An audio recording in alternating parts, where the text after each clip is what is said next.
Welcome to the Thornwillow Centennial reading of Ulysses.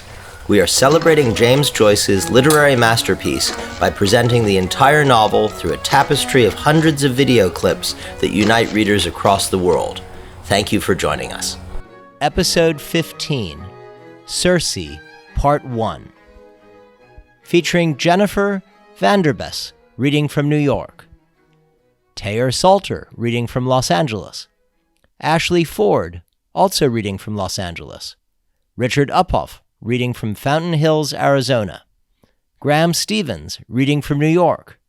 Peter Fallon, reading from County Meade, Ireland.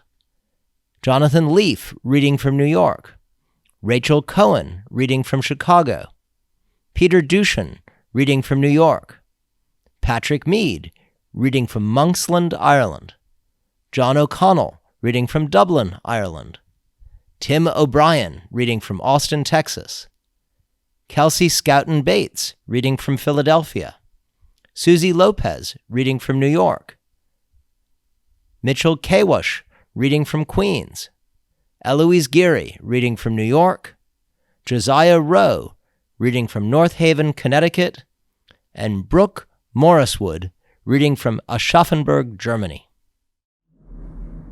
The Mabbott Street entrance of Nighttown, before which stretches an uncobbled transmiting set with skeleton tracks, red and green will-o'-the-wisps, and danger signals, rows of flimsy houses with gaping doors, rare lamps with faint rainbow fans, round Rabbiati's halted ice gondola, stunted men and women squabble. They grab wafers between which are wedged lumps of coal and copper snow. Sucking, they scatter slowly. Children. The swan comb of the gondola, high-reared, forges on through the murk, white and blue under a lighthouse. Whistles call and answer. Wait, my love, and I'll be with you. Round behind the stable. With goggle eyes, his shapeless mouth dribbling, jerks past, shaken in St. Vitus's dance. A chain of children's hands imprisons him. Keat Hogue, salute! Lifts a palsied left arm and gurgles, Grahoot! Where's the great light? Gobbling, Guguset! They release him. He jerks on. A woman swings on a rope slung between the railings, counting. A form sprawled against a dustbin and muffled by its arm and hat moves, groans, grinding, growling teeth, and snores again. On a step, a gnome totting among a rubbish tip crouches to shoulder a sack of rags and bones. A crone standing by with a smoky oil lamp rams the last bottle in the maw of his sack. He heaves his booty, tugs askew his peaked cap, and hobbles off mutely.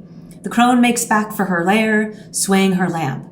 A bandy child, asquat on the doorstep with a paper shuttlecock, crawls, sidling after her in spurts, clutches her skirt, scrambles up.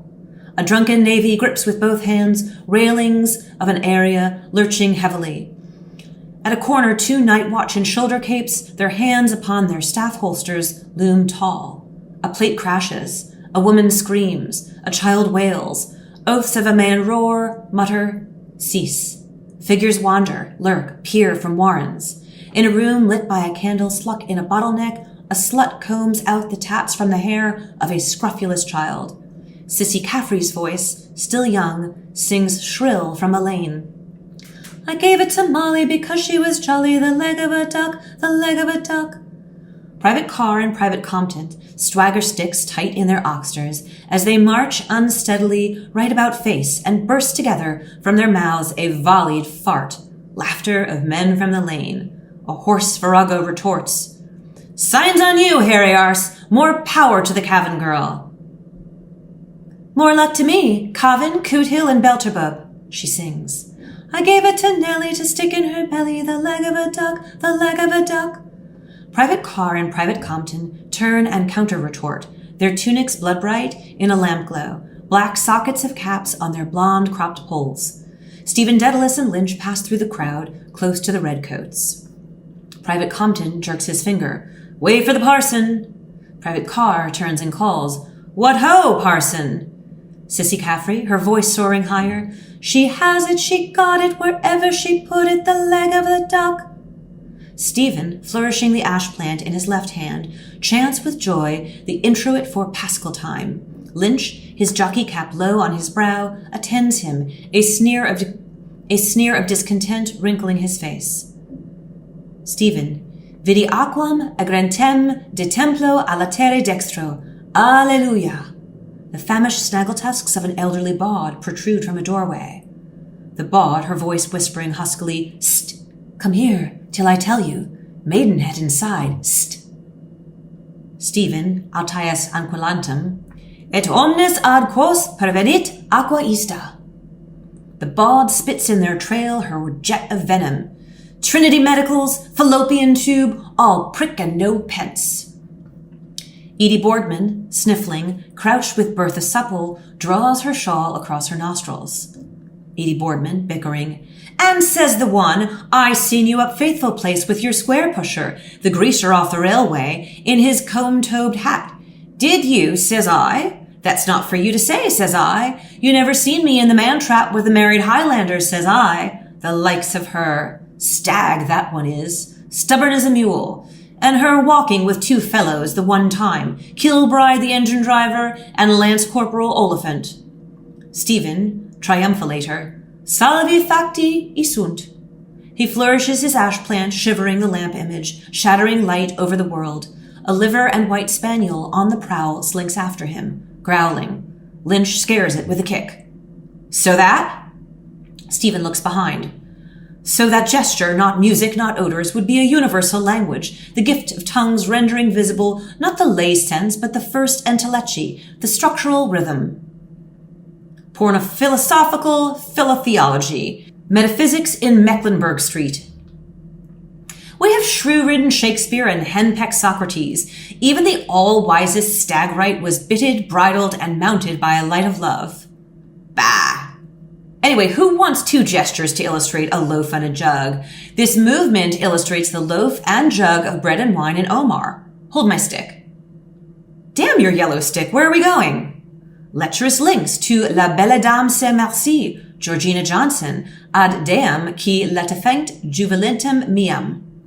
Stephen thrusts the ash plant on him and slowly holds out his hands, his head going back till both hands are a span from his breast, down-turned in planes intersecting, the fingers about to part, the left being higher.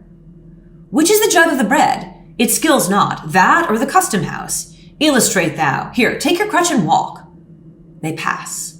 Tommy Caffrey scrambles to a gas lamp and, clasping, climbs in spasms. From the top spur he slides down. Jack Caffrey clasps to climb. The navvy lurches against his lamp. The twins scuttle off in the dark. The navvy, swaying, presses a forefinger against a wing of his nose and ejects from the farther nostril a long liquid jet of snot.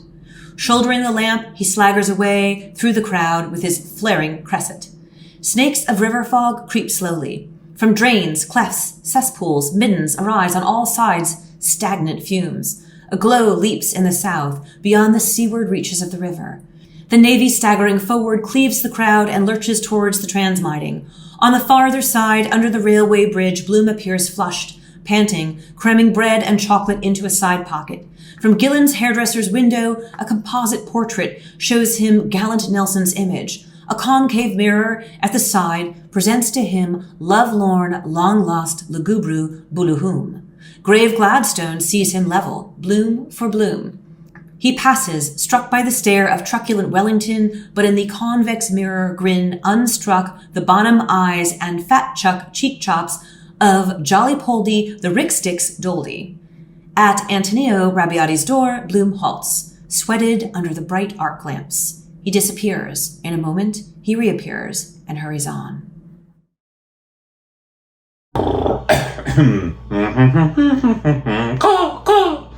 Oh, hello. I didn't see you there. I'm Theo Salter, and I'm reading Ulysses, a section from Circe out of Los Angeles, California. Bloom. Fish and taters. NG. Ah! He disappears into Olhausen's, the pork butcher's, under the downcoming roll shutter. A few moments later, he emerges from the shutter, puffing Poldy, blowing Bluehoom. In each hand he holds a parcel, one containing a lukewarm pig's crubine, the other a cold sheep's trotter sprinkled with whole pepper. He gasps, standing upright, then bending to one side, he presses a parcel against his rib and groans. Bloom. Stitch him aside. Why did I run? He takes breath with care and goes forward slowly toward the lamp-set siding. The glow leaps again. Bloom. What is that? A flasher? Searchlight. He stands at Cormac's corner, watching. Bloom. Aurora Borealis, or a steel foundry. Ah, the brigade, of course. South side, anyhow. Big blaze. Might be his house. Beggar's bush. Oh, we're safe. He hums cheerfully. London's burning, on fire, on fire. He catches sight of the navvy lurching through the crowd at the far side of Talbot Street. I'll miss him. Run, quick, better cross here. He darts to the road. Urchins shout. The urchins. Hey, mind out, mister. Two cyclists with lighted paper lanterns swim by him, grazing him, their bells rattling. The bells. Halt, yalt, yalt, yall. Bloom. Halts, erect, stung by a spasm. Ow! He looks round, darts forward suddenly. Through rising fog, a dragon's sand strewer, traveling at caution, slews heavily down upon him. Its huge red headlight winking, its trolley hissing on the wire. The motorman bangs his foot gong. The gong. Bang, bang, blah, back, blood, blue. The brake cracks violently. Bloom, raising a policeman's white-gloved hand, blunders stiff-legged out of the track. The motorman, thrown forward, pug-nosed, on the guild wheel, yells as he slides past over chains and keys. The motorman. Hey, shit, bitches! Are you doing the hat trick? Bloom trick leaps to the curbstone and halts again. He brushes a mudflake from his cheek with a parcelled hand. No thoroughfare. Close shave that, but cured the stitch. Must take up Sandow's exerciser again, on the hands down. Insure against street accidents, too, the Providential. He feels his trouser pocket. Oh, poor Mama's panacea. He'll easily catch in tracks or bootlace in a cog. Day, the wheel of the Black Maria, peeled off my shoe at Leonard's corner. Third time is the charm. Shoe trick. Insolent driver. I had to report him. Tension makes them nervous. Might be the fellow balked me this morning with that horsey woman. Same style of beauty. Quick of him all the same. The stiff walk. True words spoken in jest. That awful cramp in Lad Lane. Something poisonous I ate. Emblem luck. Why? Probably lost cattle. Mark of the beast.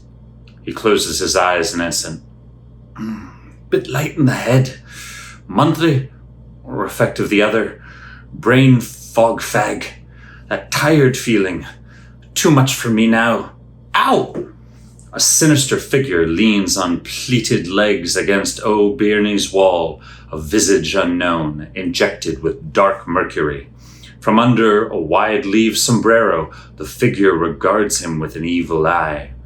Bloom. Buenos noches, señorita Blanca. ¿Qué calle esta?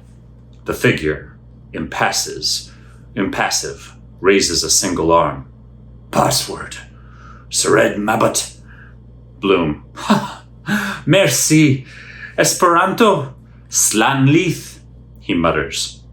Gaelic League spy sent by that fire-eater. He steps forward. A slack-shouldered ragman bars his path. He steps left. Rag sackman left. Bloom. I beg. He swerves, sidles, step aside, slips past and on. Bloom. Keep to the right. If there is a finger post planted by the touring club at Step Aside who procured that public boon, I who lost my way and contributed to the columns of the Irish Cyclist, the letter-headed, in dark Step Aside, keep to the right. Rags and bones at midnight, offence more likely. First place murder make for, wash off his sins of the world. Jack Caffrey, hunted by Tommy Caffrey, runs full tilt against Bloom. Bloom. Oh! Shocked. On weak hams he halts. Tommy and Jackie vanish there. Bloom pats with parcelled hands watch, fob pocket, book pocket, purse poke, sweets of sin, potato soup. Bloom, beware of pickpockets. Old thieves dodge, collide, and snatch your purse. The retriever approaches, sniffing, nose to the ground. A sprawled form sneezes. A stooped, bearded figure appears garbed in the long caftan of an elder in Zion and a smoking cap with magenta tassels. Horn spectacles hang down the wings of the nose. Yellow poison streaks are on the drawn face. Rudolph. Second half-crown, waste money today. I told you not go with drunken goy ever, so you catch no money. Bloom hides the crubine and the trotter behind his back and, crestfallen, feels warm and cold feet meet. Ja, as weiß, papachi. Rudolph. What are you making down this place? Have you no soul? With feeble vulture talons, he feels the silent face of Bloom. Are you not Leopold, my son, the grandson of Leopold? Are you not my dear son Leopold, who left the house his father and left the God of his fathers Abraham and Jacob? Bloom, with precaution. I suppose so, father. Mosenthal, all that's left of him. Rudolph, severely. One night they bring you home drunk as dog after you spend your good money. What do you call them running chaps? Bloom, in youth's smart blue Oxford suit, with white vesta slips, narrow-shouldered in brown alpine hat, wearing gent's sterling silver Waterbury keyless watch and double curb Albert with seal attached, one side of him coated with stiffening mud. Harriers, father. Only that once. Rudolph. Once. Mud head to foot. Cut your hand open. Lockjaw. They make you kaput, Leopold Lubin. You watch them chaps. Bloom, weakly. They challenged me to a sprint. It was muddy. I slipped. Rudolph, with contempt. Go natches. Nice spectacles for your poor mother. Bloom. Mama. Ellen Bloom, in pantomime's dame stringed mobcap, crinoline and bustle, widow's tawanki, blouse with mutton leg sleeves, button behind, grey mittens, and cameo brooch. Her hair, plaited in a crisping net, appears over the staircase banisters, a slanted candlestick in her hand, and cries out in shrill alarm, Oh, blessed Redeemer! What have they done to him? My smelling salts! She halts up a reef of skirt and ransacks the pouch of her stripped blade petticoat. A file, an Angus Day, a shriveled potato, and a celluloid doll fall out. Sacred Heart of Mary, where were you at all? At all? Bloom, mumbling, his eyes downcast, begins to bestow his spectacles in filled pockets, but desists, muttering. A voice, sharply. Poldy! Bloom. Who? He ducks and wards off a blow clumsily. At your service. He looks up. Beside her mirage of date palms, a handsome woman in Turkish costume stands before him. Opulent curves fill out her trousers and a jacket sashed with gold. A white-yellow cummerbund girdles her. A white yam-smack, violet in the night, covers her face, leaving only her large dark eyes and raven hair.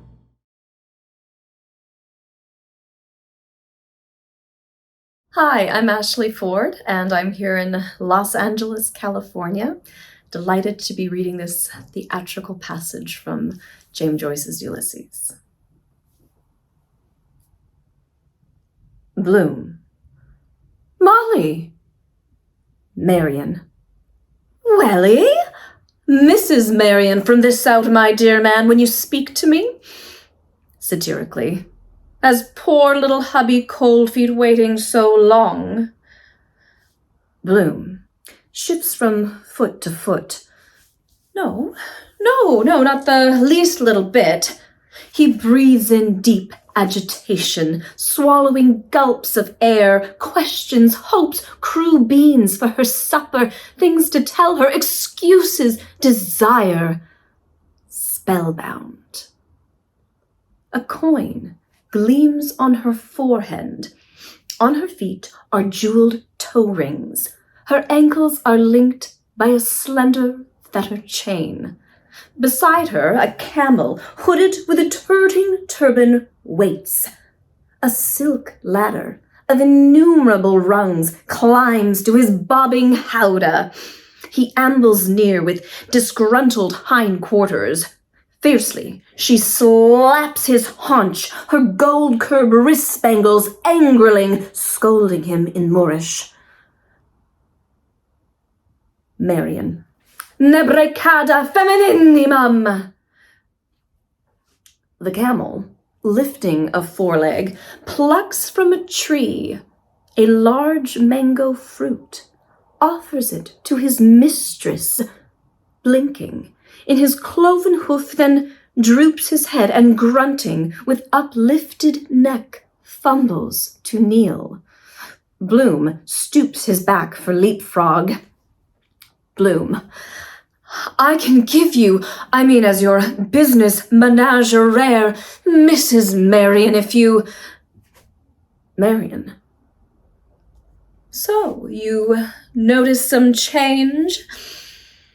Her hands passing slowly over her trinketed stomacher, a slow, friendly mockery in her eyes. Oh, Poldy, you are a poor old stick in the mud. Go and see life. See the wide world. Bloom. I was just going back for that lotion, white wax, orange flower water. Shop closes early on Thursday, but first thing in the morning. He pats Diver's pockets. This moving kidney, He points to the south, then to the east. A cake of new, clean lemon soap arises, diffusing light and perfume. The soap. We're a capital couple, Bloom and I. He brightens the earth, I polish the sky. The freckled face of Sweeney, the druggist, appears in the disk of the soap sun. Sweeney. 3 and a penny, please. Bloom. Yes. For my wife, Mrs. Marian. Special recipe. Marian. Softly. Poldy. Bloom. Yes, ma'am. Marian. Ti trema un poco il cuore? In disdain, she saunters away, plump as a pampered pouter pigeon, humming the duet from Don Giovanni. Bloom. Are you sure about that volio? The pronunciation. He follows, followed by the sniffing terrier. The elderly bod seizes his sleeve, the bristles of her chin mole glittering. The bod. 10 shillings a maidenhead. Fresh thing was never touched. 15. There's no one in it, only her old father that's dead drunk. She points. In the gap of her dark den furtive, rain-bedraggled, Bridie Kelly stands. Bridie. Hatch Street, any good in your mind? With a squeak, she flaps her bat shawl and runs. A burly rough pursues her with booted strides. He stumbles on the steps, recovers, plunges into gloom. Weak squeaks of laughter are heard. Weaker. The bod, her wolf eyes shining. He's getting his pleasure. You won't get a virgin in the flash houses. 10 shillings. Don't be all night before the police in plain clothes see us. 67 is a bitch. Leering, Gertie McDowell limps forward. She draws from behind, ogling, and shows coyly her bloodied clout. Gertie. With all my worldly goods, I, thee, and thou, she murmurs. You did that. I hate you. Bloom. I. When? You're dreaming. I never saw you. The bawd. Leave the gentleman alone, you cheat. Writing the gentleman false letters, street-walking and soliciting. Better for your mother to take the strap to you with a bedpost, hussy like you. Gertie to Bloom. When you saw all the secrets of my bottom drawer, she paws his sleeve, slobbering. Dirty married man, I love you for doing that to me. She slides away crookedly. Mrs. Breen, in man's frieze overcoat, with loose bellows pockets, stands in the causeway, her roguish eyes wide open, smiling in all her herbivorous buck teeth. Mrs. Breen. Mr.? Bloom coughs gravely.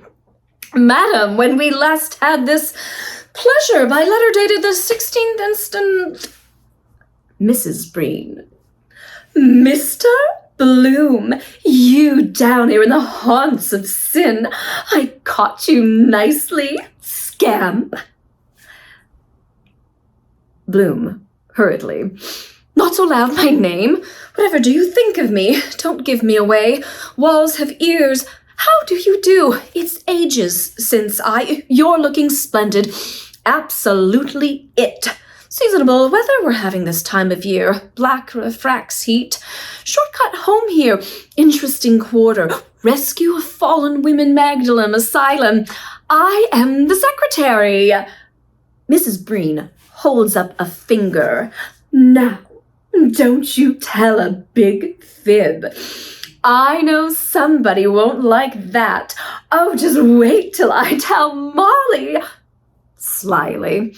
Account for yourself this very minute, or woe betide you. Bloom looks behind.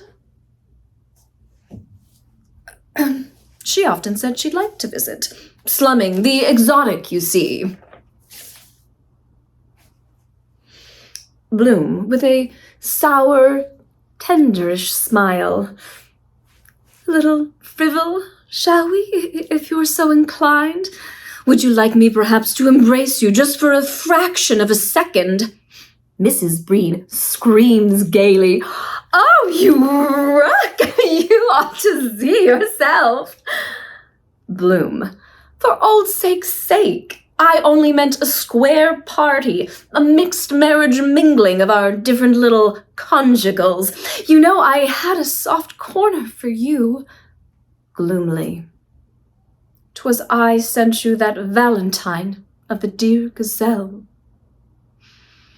Mrs. Breen.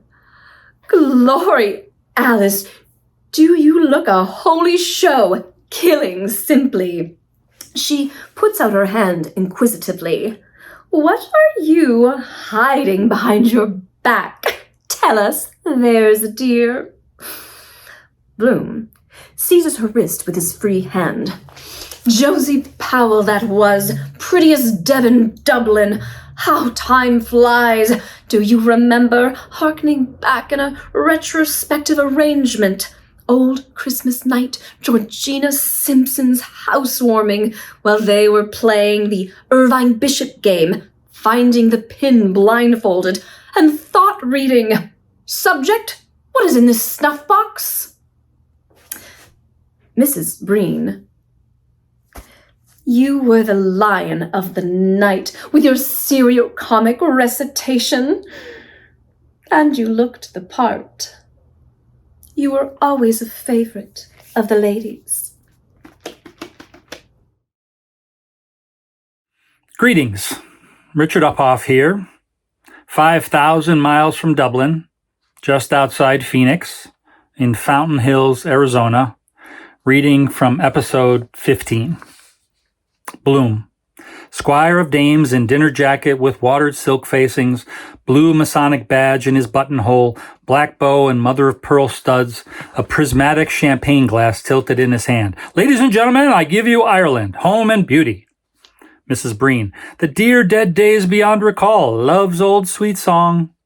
Bloom, meaningfully dropping his voice, I confess I'm teapot with curiosity to find out whether some person something is a little teapot at present. Mrs. Breen, gushingly, tremendously teapot, London's teapot, and I'm simply teapot all over me. She rubbed sides with him. After the parlor mystery games and the crackers from the tree we sat on the staircase ottoman, under the mistletoe, two is company. Bloom, wearing a purple Napoleon hat with an amber half-moon, his fingers and thumb passing slowly down to her soft, moist, meaty palm, which she surrenders gently. The witching hour of night, I took the splinter out of this hand carefully, slowly, tenderly as he slips on her finger a ruby ring. La chic, darem la mano. Mrs. Breen, in a one-piece evening frock, executed in moonlight blue, a tinsel silk diadem on her brow, with her dance card fallen beside her moon blue satin slipper, curves her palm slowly, breathing quickly. Voglio e non, you're hot. You're scalding, the left hand nearest the heart. Bloom, when you made your present choice, they said it was Beauty and the Beast. I can never forgive you for that. His clenched fist at his brow. Think what it means, all you meant to me then. Hoarsely, woman, it's breaking me. Dennis Breen, white-tall-hatted with Wisdom Helly's sandwich board, shuffles past them in carpet slippers, his dull beard thrust out, muttering right and left. Little Alf Bergen, cloaked in the pall of the ace of spades, dogs him to left and right, doubled in laughter. Alf Bergen points jeering at the sandwich board. You pee up? Mrs. Breen to Bloom. Hijinks below stairs. She gives him the glad eye. Why didn't you kiss the spot to make it well? You wanted to. Bloom, shocked. Molly's best friend? Could you? Mrs. Breen, her pulpy tongue between her lips, offers a pigeon kiss. The answer is a lemon. Have you a little present for me there? Bloom, offhandedly. Kosher, a snack for supper. The home without potted meat is incomplete. I was at Leah, Mrs. Banman Palmer, trenchant exponent of Shakespeare, unfortunately threw away the program. Rattling good place round there for pig's feet. Feel. Richie Golding, three ladies' hats pinned on his head, appears weighted to one side by the black legal bag of Collis and Ward, on which a skull and crossbones are painted in white lime wash. He opens it and shows it full of polonies, kippered herrings, Findon hatties, and tight-packed pills. Richie, best value in Dub. Bald Pat, bothered beetle, stands on the curbstone, folding his napkin, waiting to wait. Pat advances with a tilted dish of spilling gravy. Steak and kidney, bottle of lager, he. Wait till I wait. Richie, good God, Inev, Eret, and all. With hanging head, he marches doggedly forward. The navvy, lurching by, gores him with his flaming pronghorn. Richie, with a cry of pain, his hand to his back. Ah, brights, lights. Bloom points to the navvy. A spy! Don't attract attention. I hate stupid crowds. I am not on pleasure bent. I am in a grave predicament. Mrs. Breen, humbugging and de-luthering as per usual with your cock and bull story. Bloom, I want to tell you a little secret about how I came to be here, but you must never tell, not even Molly. I have a most particular reason. Mrs. Breen, all agog. Oh, not for worlds. Bloom, let's walk on, shall we? Mrs. Breen, let's. The bawd makes an unheeded sign. Bloom walks by on with Mrs. Breen. The terrier follows, whining piteously, wagging his tail. The bawd, Jewman's melt? Bloom, in an oatmeal sporting suit, a sprig of woodbine in the lapel, Tony buff shirt, shepherd's plaid, St. Andrew's cross scarf tie, white spats, fawn dust coat on his arm, tawny red brogues, field glasses and bandolier, and a gray billycock hat. Do you remember a long time, years and years ago, just after Millie, Marionette we called her, was weaned when we all went together to Ferry House races, was it? Mrs. Breen, in smart Saks tailor-made white velours hat and spider veil. Leopardstown. Bloom. I mean Leopardstown. And Molly won 7 shillings on a 3-year-old named Nevertell, and coming home along by Fox Rock in that old 5-seater Chanderadan of a wagonette you were in your heyday then, and you had on that new hat of white velours with a surround of mole fur that Mrs. Hayes advised you to buy because it was marked down to 1911, a bit of wire and an old rag of velveteen, and I'll lay you what you like, she did it on purpose. Mrs. Breen. She did, of course, the cat. Don't tell me, nice advisor. Bloom. Because it didn't suit you 1/4 as well as the other ducky little Tammy took with the bird of paradise wing in it, and I admired on you, and you honestly looked just too fetching in it, though it was a pity to kill it. You cruel creature, little mite of a thing with a heart the size of a full stop. Mrs. Breen squeezes his arm and simpers. Naughty cruel I was. Bloom, low secretly ever more rapidly, and Molly was eating a sandwich of spiced beef out of Mrs. Joe Gallagher's lunch basket. Frequently, or frankly, though she had her advisers or admirers, I never cared much for her style. She was, Mrs. Breen, too? Bloom, yes. And Molly was laughing because Rogers and Maggot O'Reilly were mimicking a cock as we passed a farmhouse, and Marcus Tertius Moses, the tea merchant, drove past us in a gig with his daughter. Dancer Moses was her name, and the poodle in her lap bridled up, and you asked me if I ever heard or read or knew or came across. Mrs. Breen eagerly, yes, yes, yes, yes, yes, yes, yes. She fades from his side, followed by the whining dog. He walks on towards Hell's Gates. In an archway, a standing woman bent forward, her feet apart, pisses Cowley. Outside a shuttered pub, a bunch of loiterers listening to a tale which their broken-snouted gaffer rasps out with raucous humor. An armless pair of them flop wrestling, growling in maimed, sodden play fight. The gaffer crouches, his voice twisted in his snout. And when Cairns came down from the scaffolding in Beaver Street, what was he after doing it into only in that bucket of porter that was there waiting on the shavings of Derwin's plasterers? The loiterers guffaw with cleft palates. Oh, jays! Their paint-speckled hats wag. Spattered with size and lime of their lodges, they frisk limblessly about him. Bloom. Coincidence, too. They think it funny. Anything but that. Broad daylight, trying to walk. Lucky no woman. The loiterers. Jays. That's a good one. Glauber salts. Oh, jays into the men's porter. Bloom passes. Cheap whores, singly, coupled, shawled, disheveled, call from lanes, doors, corners. Are you going far, queer fellow? How's your middle leg? Got a match on you. Hey, come here till I stiffen it for you. He plodges through their swamp towards the lighted street beyond. From a bulge of window curtains, a gramophone rears a battered brazen trunk. In the shadow of she-bean keeper haggles with the navvy and the 2 redcoats. The navvy, belching. Where's the bloody house? The she-bean keeper. Purdon Street. Shilling a bottle of stout. Respectable woman. The navvy, gripping the 2 redcoats, staggers forward with them. Come on, you British Army. Private Carr, behind his back. He ain't half balmy.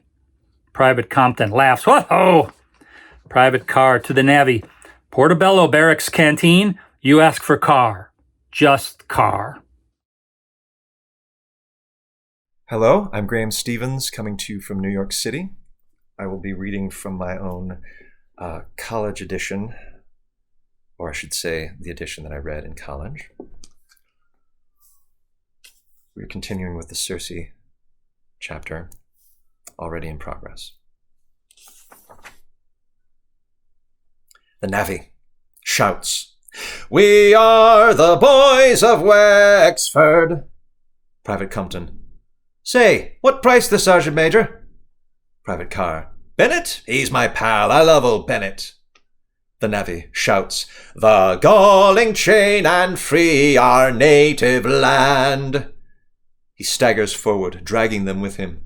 Bloom stops at fault. The dog approaches, his tongue outlolling, panting. Bloom, "Wild goose chase this. Disorderly houses. Lord knows where they are gone.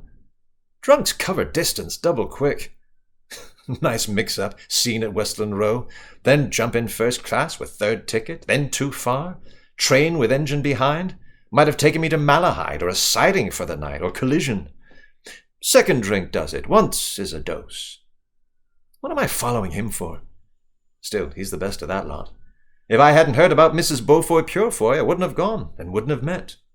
Kismet. He'll lose that cash. Relieving office here. Good biz for cheap jacks, organs. What do you lack? Soon got, soon gone. Might have lost my life too with that Mangong wheel track trolley glare juggernaut only for presence of mind. Can't always save you, though. If I had passed Truelock's window that day 2 minutes later, would have been shot. Absence of body.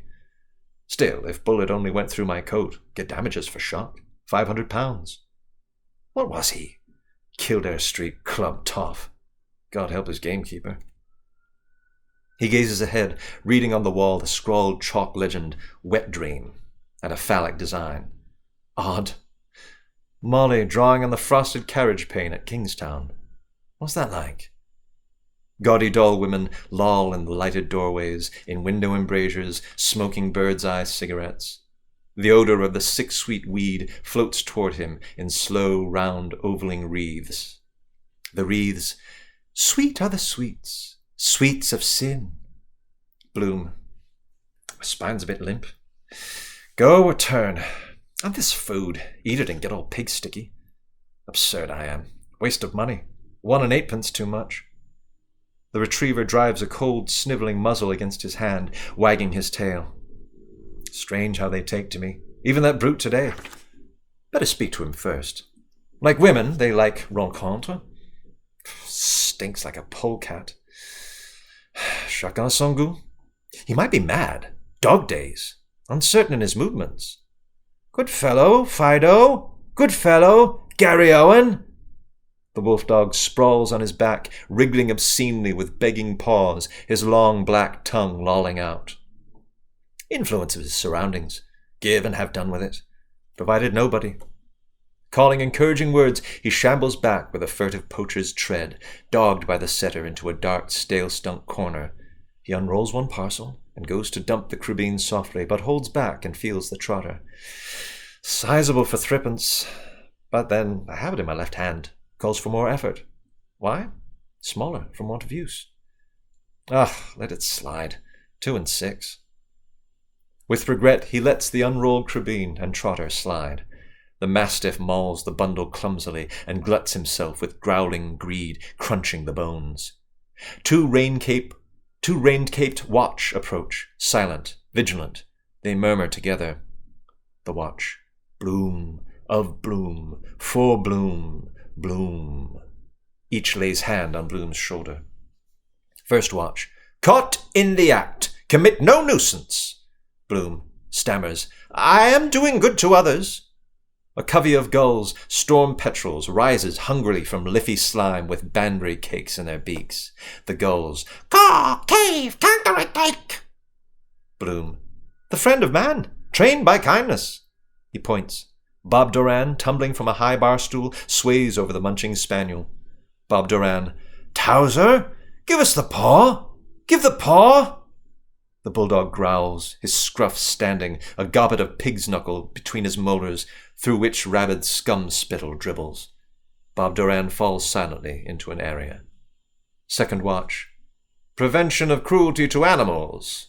Bloom, enthusiastically. A noble work. I scolded that tram driver on Harold's Cross Bridge for ill-using the poor horse with his harness scab. Bad French I got for my pains. Of course it was frosty. And the last tram. All tales of circus life are highly demoralizing. Signor Maffei, passion pale, in lion tamer's costume, with diamond studs in his shirt front, steps forward, holding a circus paper hoop, a curling carriage whip, and a revolver with which he covers the gorging boar-hound. Signor Maffei, with a sinister smile. Ladies and gentlemen, my educated greyhound, it was I broke in the bucking bronco Ajax with my patent spiked saddle for carnivores. Lash under the belly with a knotted thong. Block tackle and a strangling pulley will bring your lion to heel, no matter how fractious. Even Leo Ferox there, the Libyan man-eater. A red-hot crowbar and some liniment rubbing on the burning part produced Fritz of Amsterdam, the thinking hyena. He glares. I possess the Indian sign. The glint of my eye does it with these breast sparklers. With a bewitching smile, I now introduce Mademoiselle Ruby, the pride of the ring. First watch. Come, name and address. Bloom. I have forgotten for the moment. Ah, yes. He takes off his high-grade hat, saluting. Dr. Bloom, Leopold, dental surgeon. You have heard of von Bloom Pasha? Umpteen millions. Donnerwetter. Owns half Austria. Egypt. Cousin. First watch. Poof!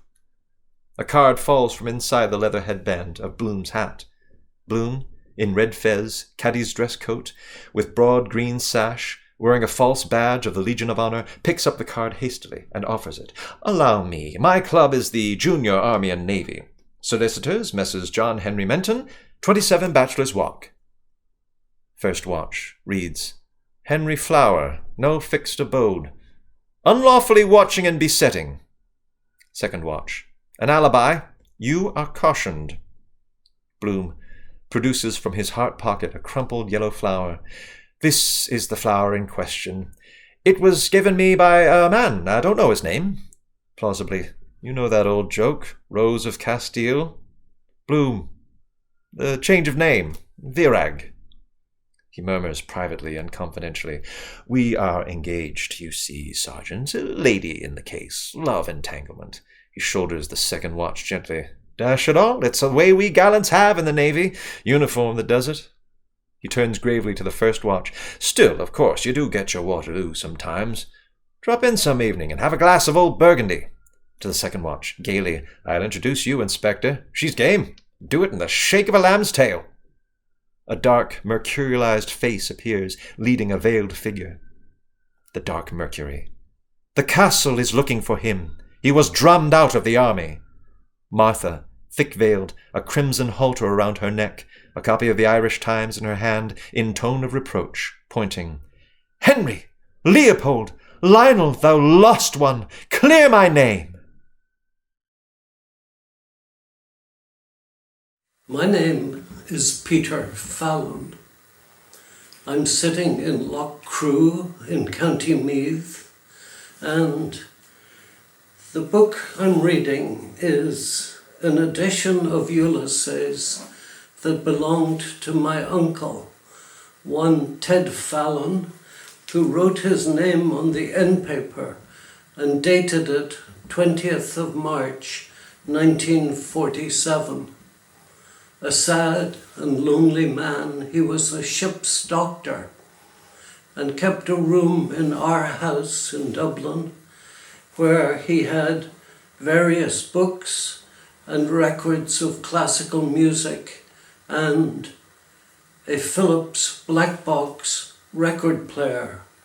And these books and records and the record player came to me after his early death by suicide. Today I'm going to read a section from the Circe episode of Ulysses. First watch. Sternly, come to the station. Bloom, scared, hats himself, steps back then, plucking at his heart and lifting his right forearm on the square. He gives the sign and due guard of fellowship. No, no, worshipful master, light of love, mistaken identity, the lion's male, Lycurgue and Dubosc. You remember the child's fratricide case? We medical men, by striking him dead with a hatchet, I am wrongfully accused. Better one guilty escape than 99 wrongfully condemned. Martha, sobbing behind her veil, breach of promise. My real name is Peggy Griffin. He wrote to me that he was miserable. I'll tell my brother, the bective rugger full back on you, heartless flirt. Bloom, behind his hand. She's drunk. The woman is inebriated. He murmurs vaguely the past of Ephraim. Shit broth leith. Second watch. Tears in his eyes to Bloom. You ought to be thoroughly well ashamed of yourself. Bloom. Gentlemen of the jury, let me explain. A pure mare's nest. I am a man misunderstood. I am being made a scapegoat of. I am a respectable married man without a stain on my character. I live in Eccles Street. My wife, I am the daughter of a most distinguished commander, a gallant, upstanding gentleman. What do you call him? Major General Brian Tweedy, one of Britain's fighting men who helped to win our battles, got his majority for the heroic defence of Rorke's Drift. First watch, regiment. Bloom turns to the gallery. The Royal Dublin's boys, the salt of the earth, known the world over. I think I see some old comrades in arms up there among you. The RDF, with our own Metropolitan Police, guardians of our homes, the pluckiest lads and the finest body of men, as physique in the service of our sovereign. A voice, turncoat, up the Boers. Who bowed Joe Chamberlain? Bloom, his hand on the shoulder of the first watch. My old dad too was a JP. I'm as staunch a Britisher as you are, sir. I fought with the colours for king and country in the absent-minded war under General Gough in the Park, and was disabled at Scouten and Bloemfontein, was mentioned in dispatches. I did all a white man could, with quiet feeling. Jim Bloodshaw, hold her nozzle again the bank. First watch, profession or trade. Bloom, well, I follow a literary occupation, author, journalist.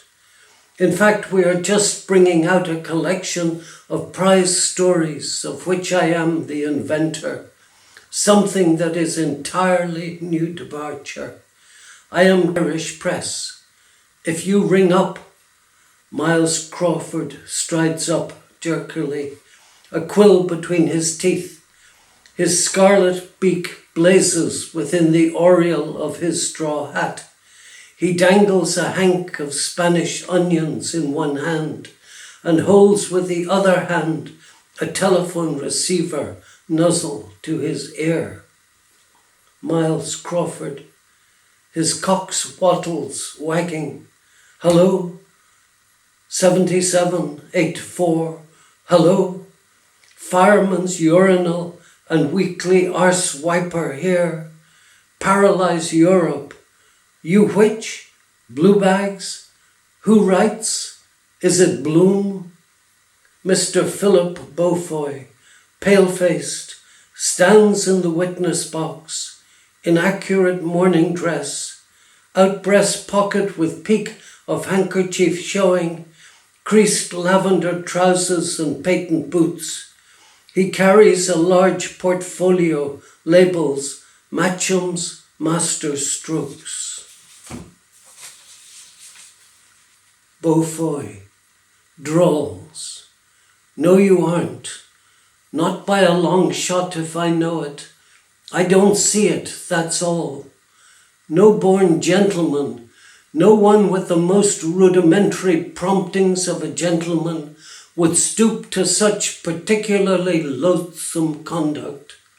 One of those, my lord, a plagiarist, a soapy sneak masquerading as a literateur. It's perfectly obvious that, with the most inherent baseness, he has cribbed some of my best-selling books. Really gorgeous stuff, a perfect gem, the love passages in which are beneath suspicion. The Beaufoy books of love and great possessions, with which your lordship is doubtless familiar, are a household word throughout the kingdom. Bloom murmurs with hangdog meekness. That bit about the laughing witch hand in hand I take exception to, if I may.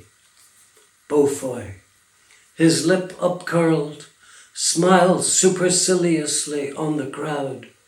You funny ass, you. You're too beastly, awfully weird for words. I don't think you need over-excessively discommode yourself in that regard. My literary agent, Mr. J.B. Pinker, is in attendance. I assume, my lord, we shall receive the usual witnesses' fees, shan't we? We are considerably out of pocket over this bally pressman Johnny, this jackdaw of Reims, who has not even been to a university. Bloom, indistinctly. University of life. Bad art. Beaufoy shouts. It's a damnably foul lie showing the moral rottenness of the man. He extends his portfolio. We have here damning evidence, the corpus delicti, my lord, a specimen of my maturer work disfigured by the hallmark of the beast. A voice from the gallery.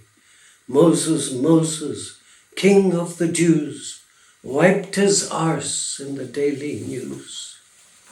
Bloom, bravely, overdrawn. Beaufoy, you low cad, you ought to be ducked in the horse pond, you rotter, to the court. Why, look at the man's private life, leading a quadruple existence, street angel and house devil, not fit to be mentioned in mixed society, the arch conspirator of the age. Bloom, to the court. And he, a bachelor, how? First watch. The king versus Bloom. Call the woman Driscoll, the crier. Mary Driscoll, scullery maid. Mary Driscoll, a shipshod servant girl, approaches. She has a bucket on the crook of her arm and a scouring brush in her hand. Second watch. Another. Are you of the unfortunate class? Mary Driscoll, indignantly. I am not a bad one. I bear a respectable character and was 4 months in my last place. I was in a situation, £6 a year and my chances with Fridays out, and I had to leave owing to his carryings on. First watch. What do you tax him with? Mary Driscoll. He made a certain suggestion, but I thought more of myself, as poor as I am. Bloom, in house jacket of ripple cloth flannel trousers, heelless slippers, unshaven, his hair rumpled softly. I treated you white. I gave you mementos, smart emerald garters far above your station.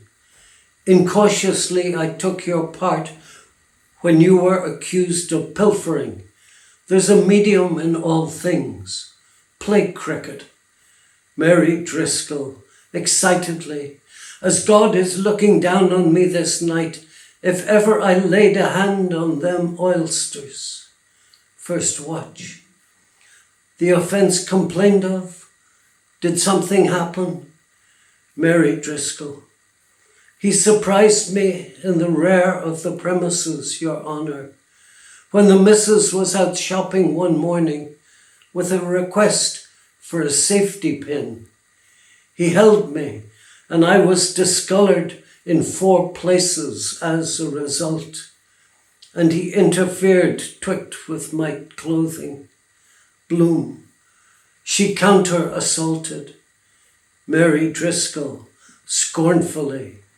I had more respect for the scouring brush, So I had. I remonstrated with him, your lord, and he remarked, keep it quiet.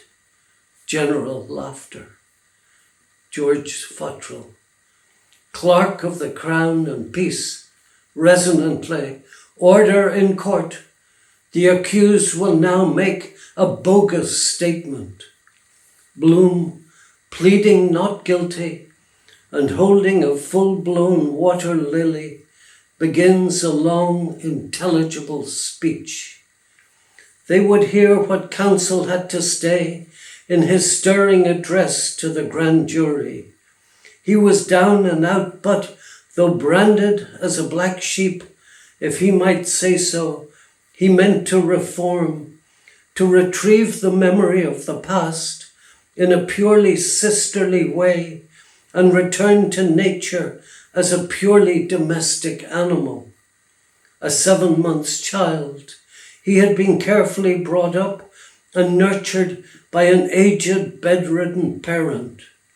There might have been lapses of an erring father, but he wanted to turn over a new leaf, and now, when at long last in sight of the whipping post, to lead a homely life in the evening of his days, permeated by the affectionate surroundings of the heaving bosom of the family. An acclimatized Britisher, he had seen that summer eve from the footplate of an engine cab of the Loop Line Railway Company, while the rain refrained from falling glimpses, as it were, through the windows of loveful households in Dublin City, an urban district of scenes truly rural, of happiness of the better land, with Dockrell's wallpaper at 1 and 6pence a dozen, innocent British-born birds, lisping prayers to the sacred infant, youthful scholars grappling with their pensions, model young ladies playing on the pianoforte or anon all with fervour, reciting the family rosary round the crackling Yule log, while in the Boreens and green lanes the Colleens with their swains strolled, what times the strains of the organ-toned melodeon, Britannica metal-bound with 4 acting stops and 12 phoned bellows, a sacrifice, greatest bargain ever, renewed laughter. He mumbles incoherently. Reporters complain that they cannot hear. Hi, I'm Jonathan Leaf. I'm a novelist. I'm the author of the recent novel City of Angles, which is a mystery set in Los Angeles and described by Kirkus Reviews as light literary entertainment at its best. Go out and buy it. You can get it on Amazon, BarnesandNoble.com, etc. And I'm going to be reading a passage from James Joyce's Circe. So if you'll bear with me. Longhand and shorthand, without looking up from their notebooks, loosen his boots. Now Professor McHugh is speaking. Professor McHugh, from the press table, coughs and calls. Cough it up, man. Get it out in bits. The cross-examination proceeds regarding Bloom and the bucket. A large bucket. Bloom himself. Bowel trouble. In Beaver Street. Gripe. Yes. Quite bad. A plasterer's bucket. By walking stiff-legged. Suffered untold misery. Deadly agony. About noon. Love or burgundy. Yes, some spinach. Crucial moment. He did not look in the bucket. Nobody. Rather a mess. Not completely. A titbits back number. Uproar and catcalls. Bloom in a torn frock coat stained with whitewash. Dinged silk hat sideways on his head. A strip of sticking plaster across his nose. Talks inaudibly. J.J. O. Malloy. in barrister's gray wig and stuff gown, speaking with a voice of pained protest. This is no place for indecent levity at the expense of an erring mortal disguised in liquor. We are not in a beer garden nor in an Oxford rag, nor is this a travesty of justice. My client is an infant, a poor foreign immigrant who started scratch as a stowaway and is now trying to turn an honest penny. The trumped-up misdemeanor was due to a momentary aberration of heredity brought on by hallucination, such familiarities as the alleged guilty occurrence being quite permitted in my client's native place, the land of the Pharaoh. Prima facie, I put it to you that there was no attempt at carnally knowing. Intimacy did not occur, and the offense complained of by Driscoll, that her virtue was solicited, was not repeated. I would deal in especial with atavism. There have been cases of shipwreck and somnambulism in my client's family. If the accused could speak, he could tell a tale unfold, one of the strangest that have ever been narrated between the covers of a book. He himself, my lord, is a physical wreck from cobbler's weak chest. His submission is that he is of Mongolian extraction and irresponsible for his actions. Not all there, in fact. Bloom, barefooted, pigeon-breasted, in Lasker's vest and trousers, apologetic toes turned in upon his tiny mole's eyes, and looks about him dazedly, passing a slow hand across his forehead. Then he hitches his belt sailor fashion, and with a shrug of oriental obeisance, salutes the court, pointing one thumb heavenward. Him makey velly munchy fine night. He begins to lilt simply. Lily poo, lil chilly, blingy pigfoot every night, pay 2 shilly. He is howled down. J.J. O'Malloy, hotly to the populace. This is a lone hand fight. By Hades, I will not have any client of mine gagged and badgered in this fashion by a pack of curs and laughing hyenas. The Mosaic Code has superseded the law of the jungle. I say it, and I say it emphatically without wishing for one moment to defeat the ends of justice. Accused was not accessory before the act, and prosecutrix has not been tampered with. The young person was treated by defendant as if she were his very own daughter. Bloom takes J.J. Malloy's hand and raises it to his lips. I shall call rebutting evidence to prove up to the hilt that the hidden hand is again at its old game. When in doubt, persecute Bloom. My client, an innately bashful man, would be the last man in the world to do anything ungentlemanly which injured modesty could object to, or cast a stone at a girl who took the wrong turning when some dastard, responsible for her condition, had worked his own sweet will on her. He wants to go straight. I regard him as the whitest man I know. He's down on his luck at present owing to the mortgaging of his extensive property at Agendath, Netaim, in faraway Asia Minor, slides of which will now be shown. To Bloom, I suggest that you will do the handsome thing. Bloom, a penny in the pound. The mirage of the Lake of Kinnereth, with blurred cattle cropping and silver hazes projected on the wall. Moses Douglas, ferret-eyed albino, in blue dungarees, stands up in the gallery, holding in each hand an orange citron and a pork kidney. Dlugach, hoarsely. Bleibtreustrasse, Berlin, W13. J.J. O'Malloy steps up on a low plinth and holds the lapel of his coat with solemnity. His face lengthens, grows pale and bearded, with sunken eyes, the blotches of Thesis, and hectic cheekbones of John F. Taylor. He applies his handkerchief to his mouth and scrutinizes the galloping tide of rose-pink blood. J.J. O'Malloy, almost voicelessly, Excuse me, I am suffering from severe chill, having recently come from a sickbed. A few well-chosen words.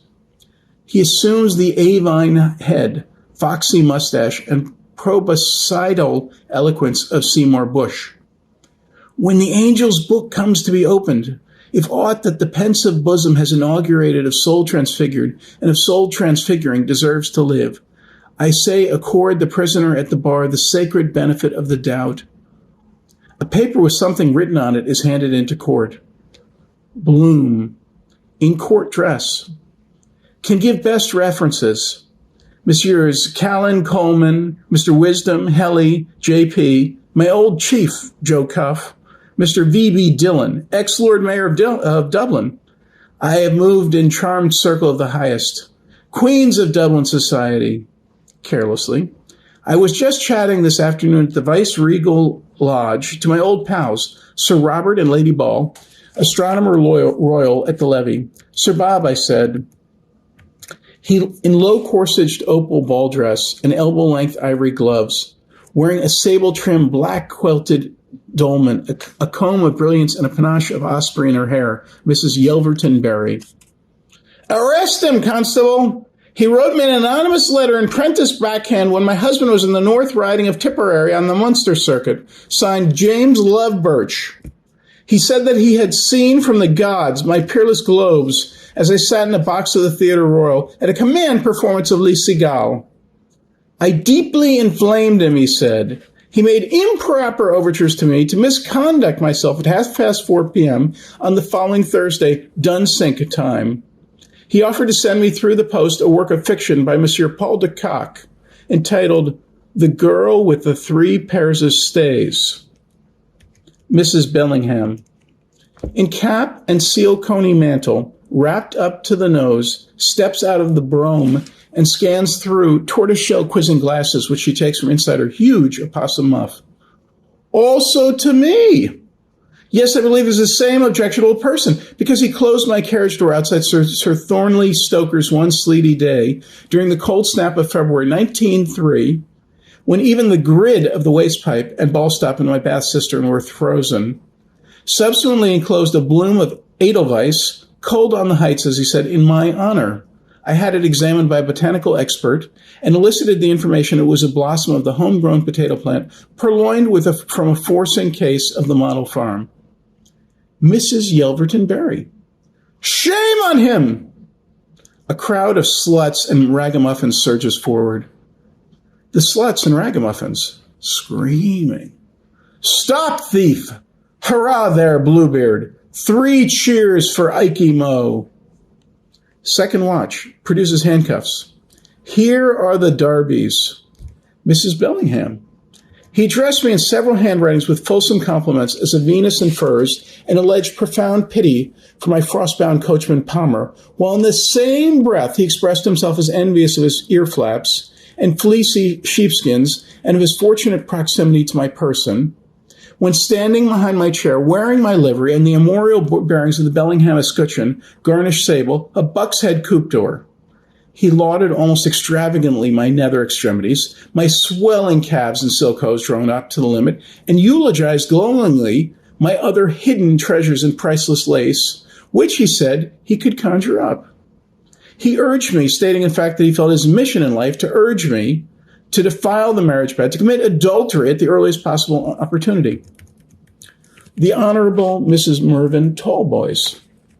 In Amazon costume, hard hat, jack boots cockspurred, vermilion waistcoat, fawn musketeer gauntlets with braided drums, long train held up, and hunting crop with which she strikes her welt constantly. Also me. Because he saw me on the polo ground of the Phoenix Park at the match All Ireland versus the rest of Ireland. My eyes, I know, shone divinely as I watched Captain Slogger Dennehy of the Inniskillings win the final chukker on his darling cob Centaur. This plebeian Don Juan observed me from behind a hackney car and sent me in double envelopes an obscene photograph, such as are sold after dark on Paris boulevards, insulting to any lady. I have it still. It represents a partially nude senorita, frail and lovely, his wife, as he solemnly assured me, taken by him from nature, practicing illicit intercourse with a muscular torero, evidently a blackguard. He urged me to do likewise, to misbehave, to sin with officers of the garrison.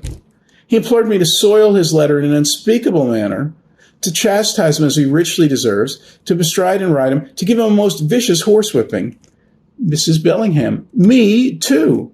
Mrs. Yelverton Berry. Me too! Several highly respectable Dublin ladies hold up improper letters received from Bloom. The Honorable Mrs. Mervyn Talboys stamps her jingling spurs in a sudden paroxysm of fury.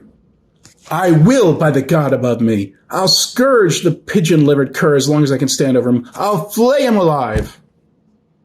Bloom. His eyes closing, quails expectantly. Here? He squirms. Again? He pants, cringing. I love the danger. The Honorable Mrs. Tallboys. Very much so. I'll make it hot for you. I'll make you dance, Jack. Latin for that. Mrs. Bellingham. Tan his breech well, the upstart. Write the stars and stripes on it. Mrs. Yelverton Berry. Disgraceful. There's no excuse for him. A married man. Bloom. All these people. I meant only the spanking idea. A warm, tingling glow without effusion. Refined and birching to stimulate the circulation. The Honorable Mrs. Mervyn Tallboys laughs derisively. Oh, did you, my fine fellow? Well, by the living God, you'll get the surprise of your life now, believe me, the most unmerciful hiding a man ever bargained for. You have lashed the dormant tigress in my nature into fury. Mrs. Bellingham shakes her muff and quizzing glasses vindictively. Make him smart, Hannah dear. Give him ginger. Thrash the mongrel within an inch of his life. The cat o' nine tails. Geld him. Vivisect him. Bloom, shuddering, shrinking, joins his hands with hangdog mean. Oh, cold, oh, shivery, it was your ambrosial beauty. Forgive, Kismet, let me off this once. He offers the other cheek. Hello, I'm Rachel Cohen. I'm an essayist and fiction writer. I teach here in Chicago at the University of Chicago. And I first read Ulysses seriously a little after I had arrived in New York, where I lived for a long time after college. And it was the year that I first lived in New York. I had a little apartment, and I was working on trying to understand literature, all that I had missed in college. And I worked my way very seriously through Ulysses. And I'm reading from the copy that I worked with then, the classic Gabler edition.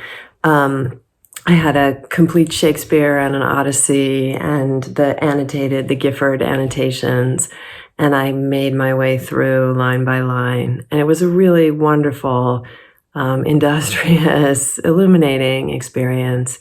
And so it's nice to return to it in the company of all these readers in this anniversary time. Mrs. Yelverton Berry, severely, don't do so on any account, Mrs. Tallboys. He should be soundly trounced. The Honorable Mrs. Mervyn Tallboys, unbuttoning her gauntlet violently. I'll do no such thing. Pig dog and always was, ever since he was pupped. To dare address me. I'll flog him black and blue in the public streets. I'll dig my spurs in him up to the rowel. He is a well-known cuckold. She swishes her hunting crop savagely in the air.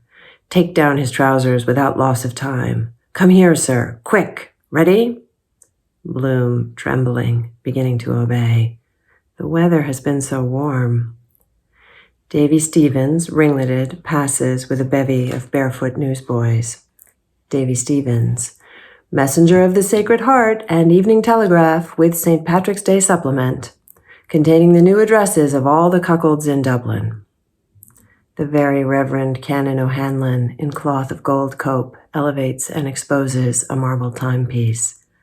Before him, Father Conroy and the Reverend John Hughes, S.J., bend low. The timepiece, unportaling. Cuckoo, cuckoo, cuckoo. The brass quoits of a bed are heard to jingle. The quoits. Jig-jag, jigga-jigga, jig-jag. A panel of fog rolls back rapidly, revealing rapidly in the jury box the faces of Martin Cunningham, foreman, silk-hatted, Jack Power, Simon Dedalus, Tom Kernan, Ned Lambert, John Henry Menton, Miles Crawford, Lenaham, Paddy Leonard, Nosy Flynn, McCoy, and the featureless face of a nameless one. The nameless one. Bareback riding, wait for age, gob, he organized her. The jurors, all their heads turned to his voice. Really? The nameless one snarls. Arse over tip, 100 shillings to 5. The jurors, all their heads lowered in assent. Most of us thought as much. First watch. He is a marked man. Another girl's plate cut. Wanted. Jack the Ripper. 1,000 pounds reward.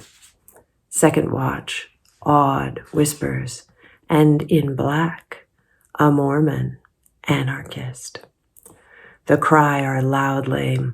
Whereas Leopold Bloom, of no fixed abode, is a well-known dynamite-hard, forger, bigamist, bawd, and cuckold, and a public nuisance to the citizens of Dublin. And whereas, at this commission of assizes, the most honourable, His Honour, Sir Frederick Falconer, Recorder of Dublin, in judicial garb of grey stone, rises from the bench, stone-bearded. He bears in his arms an umbrella sceptre.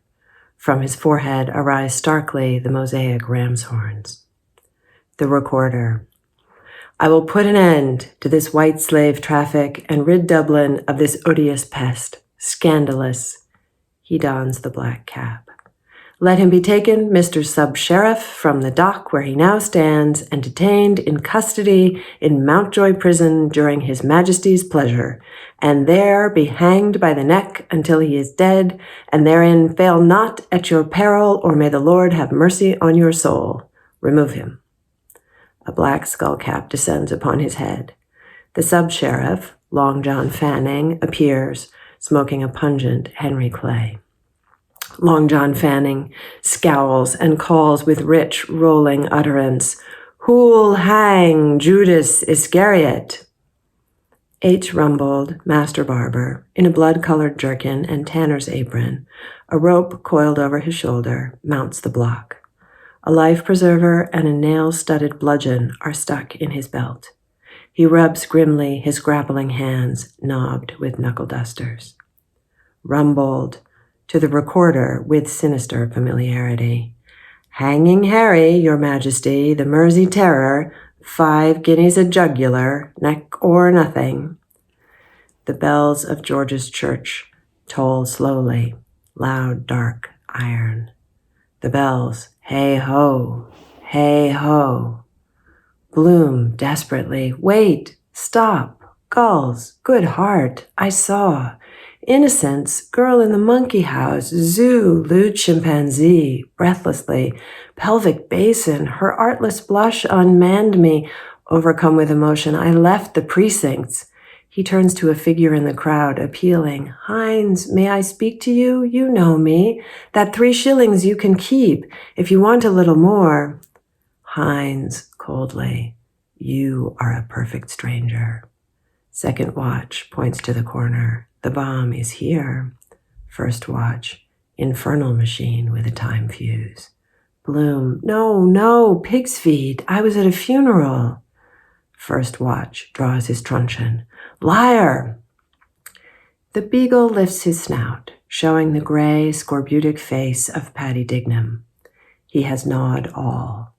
He exhales a putrid, carcass-fed breath. He grows to human size and shape. His dachshund coat becomes a brown mortuary habit. His green eye flashes bloodshot. Half of one ear, all the nose, and both thumbs are ghoul-eaten.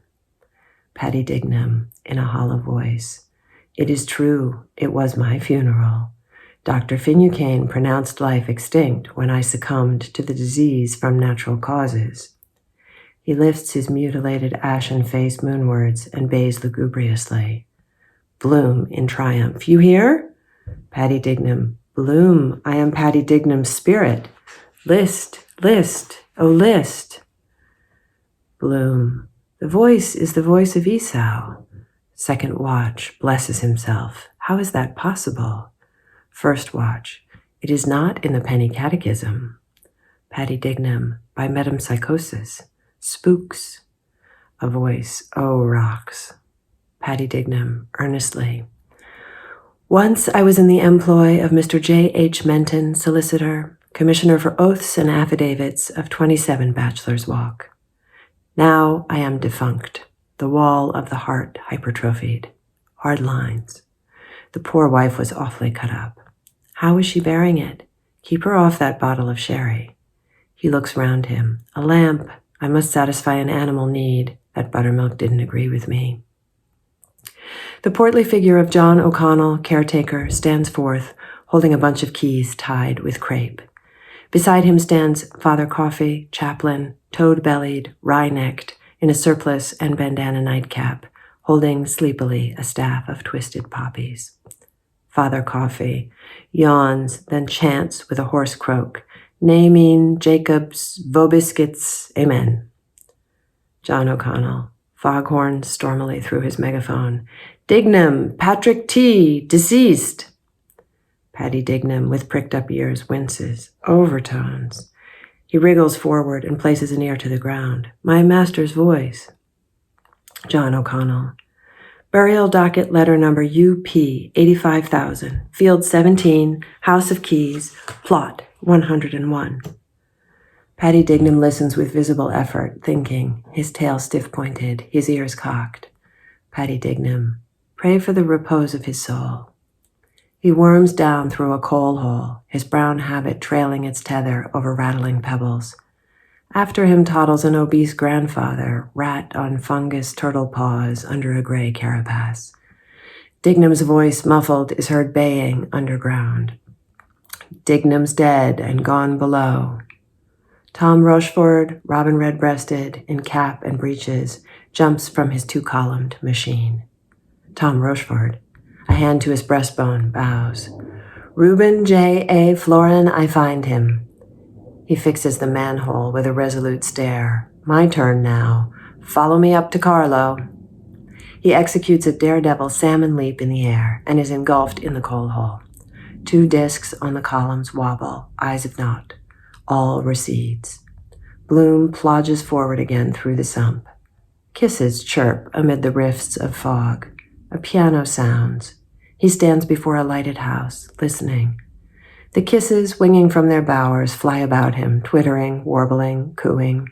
The kisses, warbling, Leo, twittering, icky, licky, mickey, sticky for Leo, cooing, coo, coo, coo, yummy, yum, wom, wom, warbling, big, come big, pirouette, Leo pupole, twittering, Leoli, warbling, oh Leo. They rustle, flutter upon his garments, alight, bright giddy flecks, silvery sequins. Bloom, a man's touch, sad music, church music, perhaps here. Zoe Higgins, a young whore in a sapphire slip, closed with 3 bronze buckles, a slim black velvet fillet around her throat, nods, trips down the steps, and accosts him. Hi, I'm Peter Duchan, and I'm reading in New York City, in Manhattan. Zoe, are you looking for someone? He's inside with his friend. Bloom, is this Mrs. Max? Zoe, no, 81, Mrs. Cohen's. You might go farther and fare worse, Mother Slipper Slapper, familiarly. She's on the job herself tonight with the vet, her tipster, that gives her all the winners and pays for her son in Oxford. Working overtime, but her luck's turned today. Suspiciously. You're not his father, are you? Bloom, not I. Zoe, you both in black. Has little Mousy any tickles tonight? His skin, alert, feels her fingertips approach. A hand slides over his left thigh. Zoe, how's the nuts? Bloom, offside. Curiously, they're on the right. Heavier, I suppose. 1 in a million, my tailor Messiah says. Zoe, in sudden alarm. You've a hard shanker. Bloom, not likely. Zoe, I feel it. Her hand slides into his left trouser pocket and brings out a hard, black, shriveled potato. She regards it and Bloom with dumb, moist lips. Bloom, a talisman, heirloom. Zoe, for Zoe, for keeps, for being so nice, eh? She puts the potato greedily into a pocket, then links his arm, cuddling him with supple warmth. He smiles uneasily. Slowly, note by note, Oriental music is played. He gazes in the tawny crystal of her eyes, ringed with kohl. His smile softens. Zoe, you'll know me the next time. Bloom, forlornly. I never loved a dear gazelle, but it was sure to. Gazelles are leaping, feeding on the mountains. Near are lakes. Round their shore file shadows black of cedar groves. Aroma rises, a strong hair growth of resin. It burns the Orient, a sky of sapphire, cleft by the bronze flight of eagles. Under it lies the woman city, nude, white, still, cool, in luxury. A fountain murmurs among damask roses. Mammoth roses murmur of scarlet wine grapes. A wine of shame, lust, blood exudes, strangely murmuring. Zoe, murmuring sing-song with the music, her odalisque lips lusciously smeared with a salve of swine fat and rosewater. Shurach ani venevach benoich Yerushalayim. Bloom, fascinated. I thought you were of good stock by your accent. Zoe, and you know what thought did? She bites his ear gently with little gold-stopped teeth, sending on him a cloying breath of stale garlic. The roses draw apart, disclose a sepulchre of the gold of kings and their moldering bones. Bloom draws back, mechanically caressing her right bub with a flat, awkward hand. Are you a Dublin girl? Zoe catches a stray hair deftly and twists it to her coil.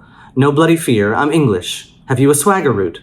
Bloom, as before, rarely smoked dear, cigar now and then, childish device, lewdly. The mouth can be better engaged than with a cylinder of rank weed. Zoe, go on, make a stump speech out of it. Bloom, in workman's corduroy overalls, black gansey with red floating tie and Apache cap.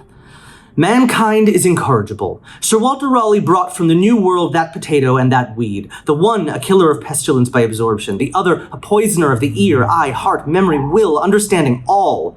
That is to say, he brought the poison 100 years before another person whose name I forgot brought the food. Suicide, lies, all our habits. Why, look at our public life. Midnight chimes from the distant steeples. The chimes.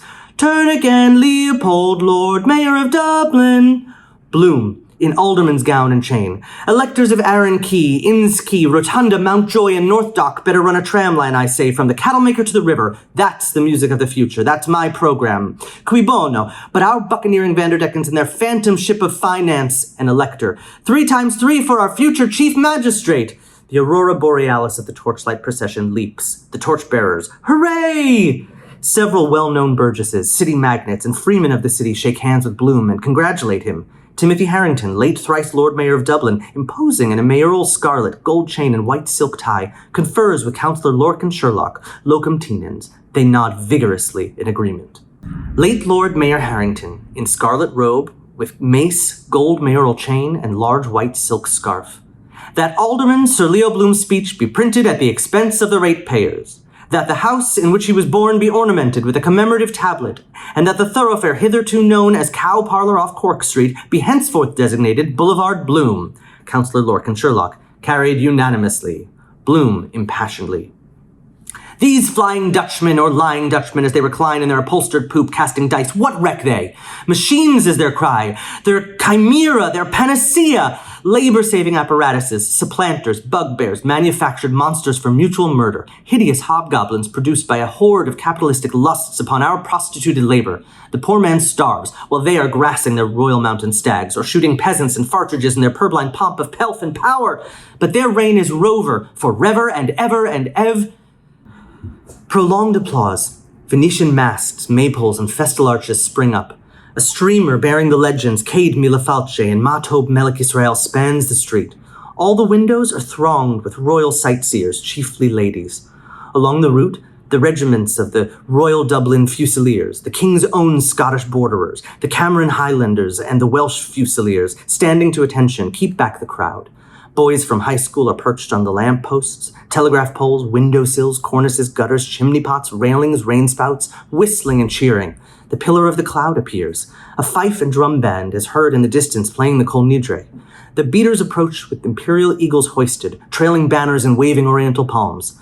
The chryselephantine papal standard rises high, surrounded by pennons of the civil flag. The van of the procession appears, headed by John Howard Parnell, City Marshal, in a chessport tabard, the Athlone Pursuivant, and Ulster King of Arms.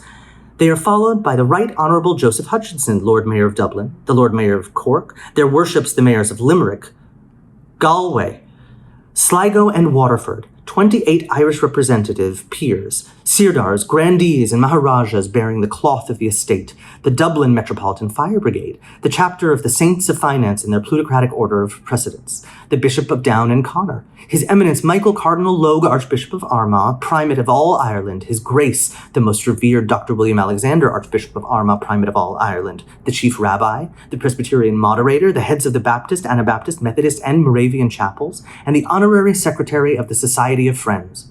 After them marched the guilds and trades and train bands with flying colors.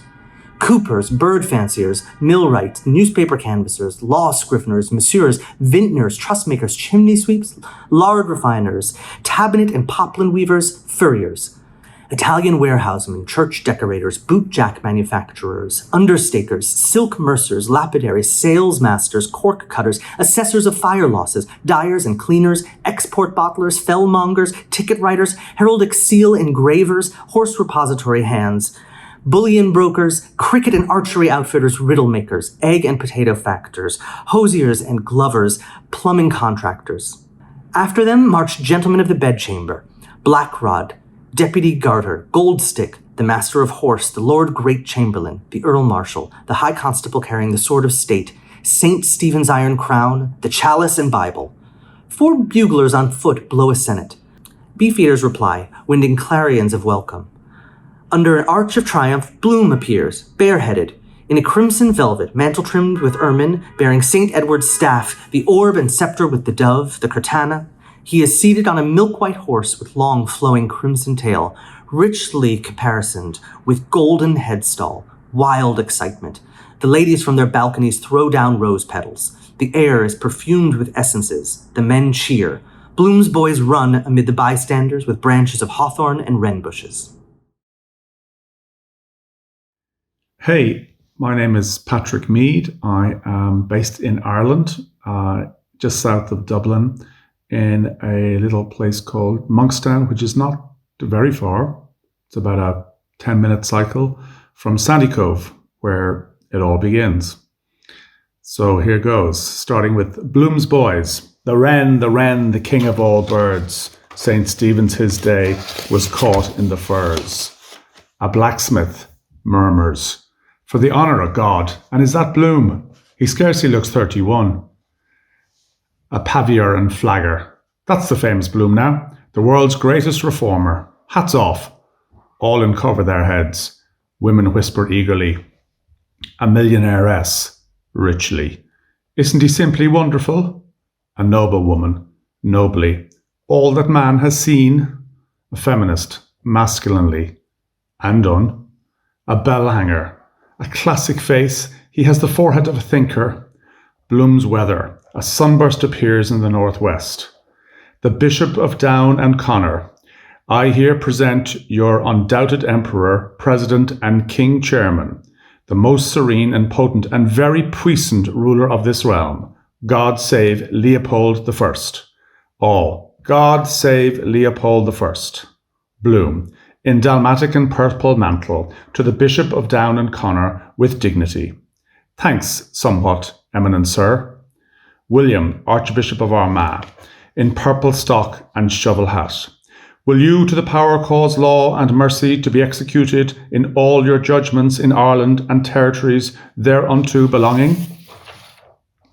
Bloom, placing his right hand on his testicles, swears, so may the Creator deal with me, all this I promise to do. Michael, Archbishop of Armagh, pours a cruse of hair oil over Bloom's head. Gaudium magnum annuntio vobis. Habemus carnificum. Leopold, Patrick, Andrew, David, George, be thou anointed. Bloom assumes a mantle of cloth of gold and puts on a ruby ring. He ascends and stands on the stone of destiny. The representative peers put on at the same time their 28 crowns. Joy bells ring in Christchurch, St. Patrick's, George's and Gay Malahide.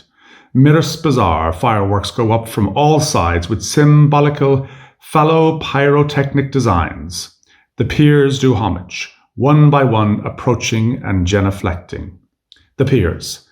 I do become your liege man of life and limb to earthly worship. Bloom holds up his right hand on which sparkles the Koh-i-Noor diamond. His palfrey neighs. Immediate silence. Wireless, intercontinental, and interplanetary transmitters are set for reception of message. Bloom. My subjects, we hereby nominate our faithful charger Copula Felix, hereditary Grand Vizier, and announce that we have this day repudiated our former spouse and have bestowed our royal hand upon the Princess Selene, the splendour of night. The former morganatic spouse of Bloom is hastily removed in the Black Maria. The Princess Selene, in moon-blue robes, a silver crescent on her head, descends from a sedan chair. Borne by two giants, an outburst of cheering. John Howard Parnell raises the royal standard. Illustrious Bloom, successor to my famous brother. Bloom embraces John Howard Parnell. We thank you from our heart, John, for this right royal welcome to Green Erin, the promised land of our common ancestors. The freedom of the city is presented to him, embodied in a charter. The keys of Dublin, crossed on a crimson cushion, are given to him. He shows all that he is wearing green socks. Tom Kernan, you deserve it, Your Honour. Bloom, on this day 20 years ago, we overcame the hereditary enemy at Ladysmith. Our howitzers and camel swivel guns played on his lines with telling effect. Half a league onward. They charge. All is lost now. Do we yield? No. We drive them headlong. Lo, we charge, deploying to the left. Our light horse swept across the heights of Plevna and uttering their war cry, Bona fide Sabbath, sabred their Saracen gunners to a man. The chapel of Freeman typesetters. Hear, hear. John Wise Nolan. There's the man that got away James Stephens. A blue-coat schoolboy. Bravo. An old resident. You're a credit to your country, sir. That's what you are. An applewoman. He's a man like Ireland wants. Bloom. My beloved subjects, a new era is about to dawn. I, Bloom, tell you verily it is even now at hand. Yea, on the word of a Bloom. Ye shall ere long enter into the golden city, which is to be the new Bloomsyear, in the Nova Hibernia of the future. 32 workmen wearing rosettes from all the counties of Ireland, under the guidance of Derwin the builder, construct the new Blue Saloon. It is a colossal edifice with crystal roof built in the shape of a huge pork kidney, containing 40,000 rooms. In the course of its extension, several buildings and monuments are demolished. Government offices are temporarily transferred to railway sheds. Numerous houses are razed to the ground. The inhabitants are lodged in barrels and boxes, all marked in red with the letters LB. Several portals fall from a ladder.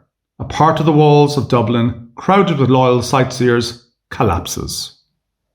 The sightseers dying. Morituri te salutant. They die. A man in brown mackintosh springs up through a trapdoor. He points an elongated finger at Bloom. The man in the mackintosh. Don't you believe a word he says. That man is Leopold Mackintosh, the notorious fire raiser. His real name is Higgins. Bloom. Shoot him! Dog of a Christian! So much for M'Intosh. A cannon shot. The man in the Mackintosh disappears. Bloom with his sceptre strikes down poppies. The instantaneous deaths of many powerful enemies, graziers, members of parliament, members of standing committees are reported. Bloom's bodyguard distributes Maunday money, commemoration medals, loaves and fishes, temperance badges, expensive Henry Clay cigars, free cowbones for soup, rubber preservatives, in sealed envelopes tied with gold thread, butterscotch, pineapple rock, billet-doux in the form of cocked hats, ready-made suits, porringes of toad in the hole, bottles of Jay's fluid, purchase stamps, 40 days indulgences, spurious coins, dairy-fed pork sausages, theatre passes, season tickets available for all train lines, coupons of the Royal and Privileged Hungarian Lottery.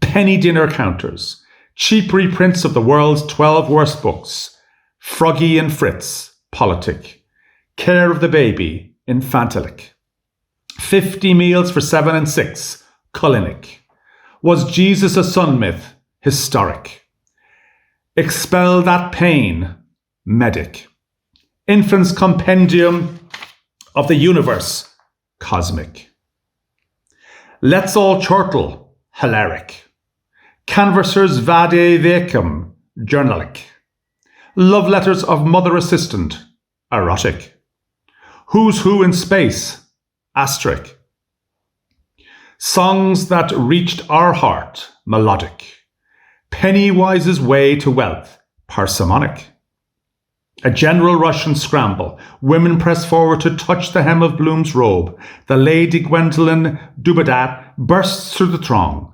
leaps on his horse and kisses him on both cheeks, amid great acclamation. A magnesium flashlight photograph is taken, babes and sucklings are held up. The women.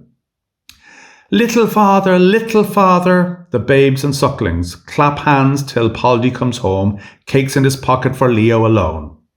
Bloom, bending down, pokes baby Boardman gently in the stomach. Baby Boardman. Hiccups, curdled milk flowing from his mouth. Ha-ja-ja-ja-ja. Bloom, shaking hands with a blind stripling. My more than brother, placing his arms around the shoulders of an old couple, dear old friends. He plays pussy four corners with ragged boys and girls. Peep, bo peep. He wheels twins in a perambulator. Tick-a-too, would you sa-too, a shoe. He performs juggler's tricks, draws red, orange, yellow, green, blue, indigo, and violet silk handkerchiefs from his mouth. Rygabiv, 32 feet per second. He consoles a widow. Absence makes the heart grow younger. He dances the Highland fling with grotesque antics. Leg it, ye devils! He kisses the bedsores of the palsied veteran. Honourable wounds. He trips up a fat policeman. You up, you up. He whispers in the ear of the blushing waitress and laughs kindly. Ah, naughty, naughty. He eats a raw turnip offered him by Morris Butterly, farmer. Fine, splendid. He refuses to accept 3 shillings offered him by Joseph Hines, journalist. My dear fellow, not at all. He gives his coat to a beggar. Please accept. He takes part in a stomach race with elderly male and female cripples. Come on, boys, wriggle it, girls. Part 5. Chris Callahan. What is the parallax of the subsolar eclipse of Aldebaran? Bloom. Pleased to hear from you, Chris K2. Joe Hines. Why aren't you in uniform? Bloom. When my progenitor of sainted memory wore the uniform of the Austrian despot in a dark prison, where was yours? Ben Dullard. Pansies. Bloom. Embellish. Beautify suburban gardens. Ben Dullard. When twins arrive, Bloom. Father, pater, dad, start thinking. Larry O'Rourke. An 8-day license for my new premises. You remember me, Sir Leo, when you were in number 7. I'm sending around a dozen of stout for the missus. Hello, I'm Tim O'Brien. I'm a writer. I'm a lover of Ulysses. The best course I took both in college and in graduate school was a course solely devoted to Ulysses, taught by a brilliant and somewhat eccentric teacher named Roy Swanson, who was up to the task. After our first day of reading, in which we read only 2 pages of Ulysses, he sent our class scampering for a dictionary.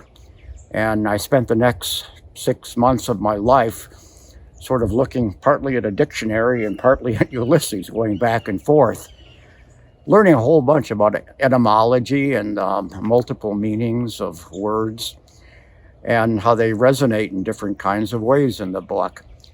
I was assigned a terrific short passage to read. It's kind of like Leopold, it's sort of on the campaign stump, a spoof of a campaign speech.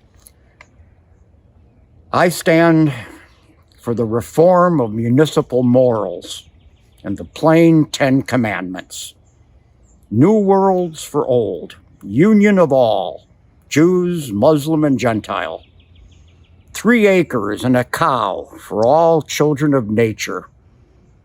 Saloon motor hearses. Compulsory manual labor for all. All parks open to the public day and night. Electric dish scrubbers. Tuberculosis, lunacy, war, and mendicancy must now cease. General amnesty. Weekly carnival with masked license. Bonuses for all. Esperanto, the universal language with universal brotherhood. No more patriotism of bar spongers and dropsicle imposters. Free money, free rent, free love, and a free lay church in a free lay state. Hi, my name is Kelsey Scouten Bates. I'm the director of the Rosenbach Museum and Library in Philadelphia, Pennsylvania. The Rosenbach is home to James Joyce's manuscript for Ulysses, which is right here behind me in the blue boxes, next to Joyce's Death Mask, and a fantastic collection of Joyce material. Today, I'm going to read to you from the 1934 American first edition of Ulysses, which I think has a fantastic design, which is why I chose it. I'm going to read to you from Circe. O Madden Burke, free fox in a free hen roost. Davy Byrne, yawning, "Ach!" Bloom, mixed races and mixed marriage. Lenehan, what about mixed bathing? Bloom explains to those near him his schemes for social regeneration. All agree with him. The keeper of the Kildare Street Museum appears, dragging a lorry on which are the shaking statues of several naked goddesses. Venus Calliope, Venus Pandemos, Venus Metempsychosis, and plaster figures, also naked, representing the new 9 muses: commerce, operatic music, amour, publicity, manufacture, liberty of speech, plural voting, gastronomy, private hygiene, seaside concert entertainments, painless obstetrics, and astronomy for the people. Father Farley, he is an Episcopalian, an agnostic, and anything Arian seeking to overthrow our holy faith. Mrs. Riordan tears up her will. I'm disappointed in you, you bad man. Mother Grogan removes her boot to throw it at Bloom. You beast, you abominable person. Nosy Flynn, give us a tune, Bloom, one of the old sweet songs. Bloom, with rollicking humor. I vowed that I would never leave her. She turned out a cruel deceiver with my touraloom, touraloom, touraloom, touraloom, touraloom. Happy Holohan. Good old Bloom, there's nobody like him after all. Patty Leonard, stage Irishman. Bloom, what railway opera is like a tramline in Gibraltar? The Rose of Castile, laughter. Lenehan, plagiarist, down with Bloom. The Veiled Sibyl, enthusiastically. I am a Bloomite and I glory in it. I believe in him in spite of it all. I'd give my life for him, the funniest man on earth. Bloom winks at the bystanders. I bet she's a bonny lassie. Theodore Purefoy, in fishing cap and oilskin jacket. He employs a mechanical device to frustrate the sacred ends of nature. The Veiled Sibyl stabs herself. My hero god, she dies. Many most attractive and enthusiastic women also commit suicide by stabbing, drowning, drinking prussic acid, aconite, arsenic, opening their veins, refusing food, casting themselves under steamrollers from the top of Nelson's Pillar into the great vat of Guinness's brewery, asphyxiating themselves by placing their heads in gas ovens, hanging themselves in stylish garters, leaping from windows of different stories. Alexander J. Dowie, violently. Fellow Christians and anti-Bloomites, the man called Bloom is from the roots of hell, a disgrace to Christian men. A fiendish libertine from his earliest years, the stinking goat of Mendez gave precocious signs of infantile debauchery, recalling the cities of the plain with a dissolute grandam. This vile hypocrite, bronzed with infamy, is the white bull mentioned in the Apocalypse. A worshipper of the Scarlet Woman, intrigue is the very breath of his nostrils. The stake faggots and the cauldron of boiling oil are for him. Caliban! The mob. Lynch him! Roast him! He's as bad as Parnell was. Mr. Fox! Mother Grogan throws her boot at Bloom. Several shopkeepers from Upper and Lower Dorset Street throw objects of little or no commercial value. Ham bones, condensed milk tins, unsaleable cabbage, stale bread, sheep's tails, odd pieces of fat. Bloom, excitedly. This is midsummer madness, some ghastly joke again. By heaven, I'm guiltless as the unsunned snow. It was my brother Henry. He is my double. He lives in number 2 Dolphin's Barn. Slander, the viper, has wrongly accused me. Fellow countrymen, Singlen in ban bata kosid gan capo. I call on my old friend, Dr. Malachi Mulligan, sex specialist, to give medical testimony on my behalf. Dr. Mulligan, in motor jerkin, green motor glasses on his brow.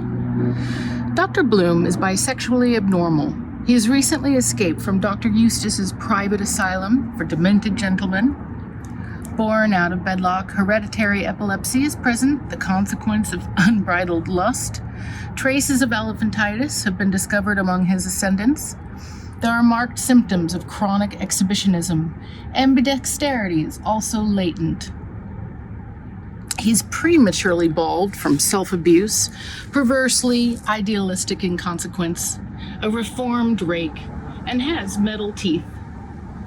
In consequence of a family complex, he has temporarily lost his memory, and I believe him to be more sinned against than sinning. I have made a pre-vaginal examination, and after application of the acid test to 5, 4, 2, 7 anal, axillary, pectoral, and pubic hairs, I declare him to be Virgo intacta. Dr. Madden. Hypospadia is also marked. In the interest of coming generations, I suggest that the parts affected should be preserved in spirits of wine in the National Teratological Museum. Dr. Crothers. I have examined the patient's urine. It is albuminoid. Salivation is insufficient. The patellar reflex? Intermittent. Dr. Punch Costello. The fetor judaicus is most perceptible. Dr. Dixon reads a bill of health. Professor Bloom is a finished example of the new womanly man. His moral nature is simple and lovable. Many have found him a dear man, a dear person. He is a rather quaint fellow on the whole, coy, though not feeble-minded in the medical sense. He has written a really beautiful letter, a poem in itself, to the court missionary of the Reformed Priest Protection Society, which clears up everything. He is practically a total abstainer, and I can confirm that he sleeps on a straw litter and eats the most Spartan food: cold, dried grocer's peas. He wears a hair shirt winter and summer, and scourges himself every Saturday.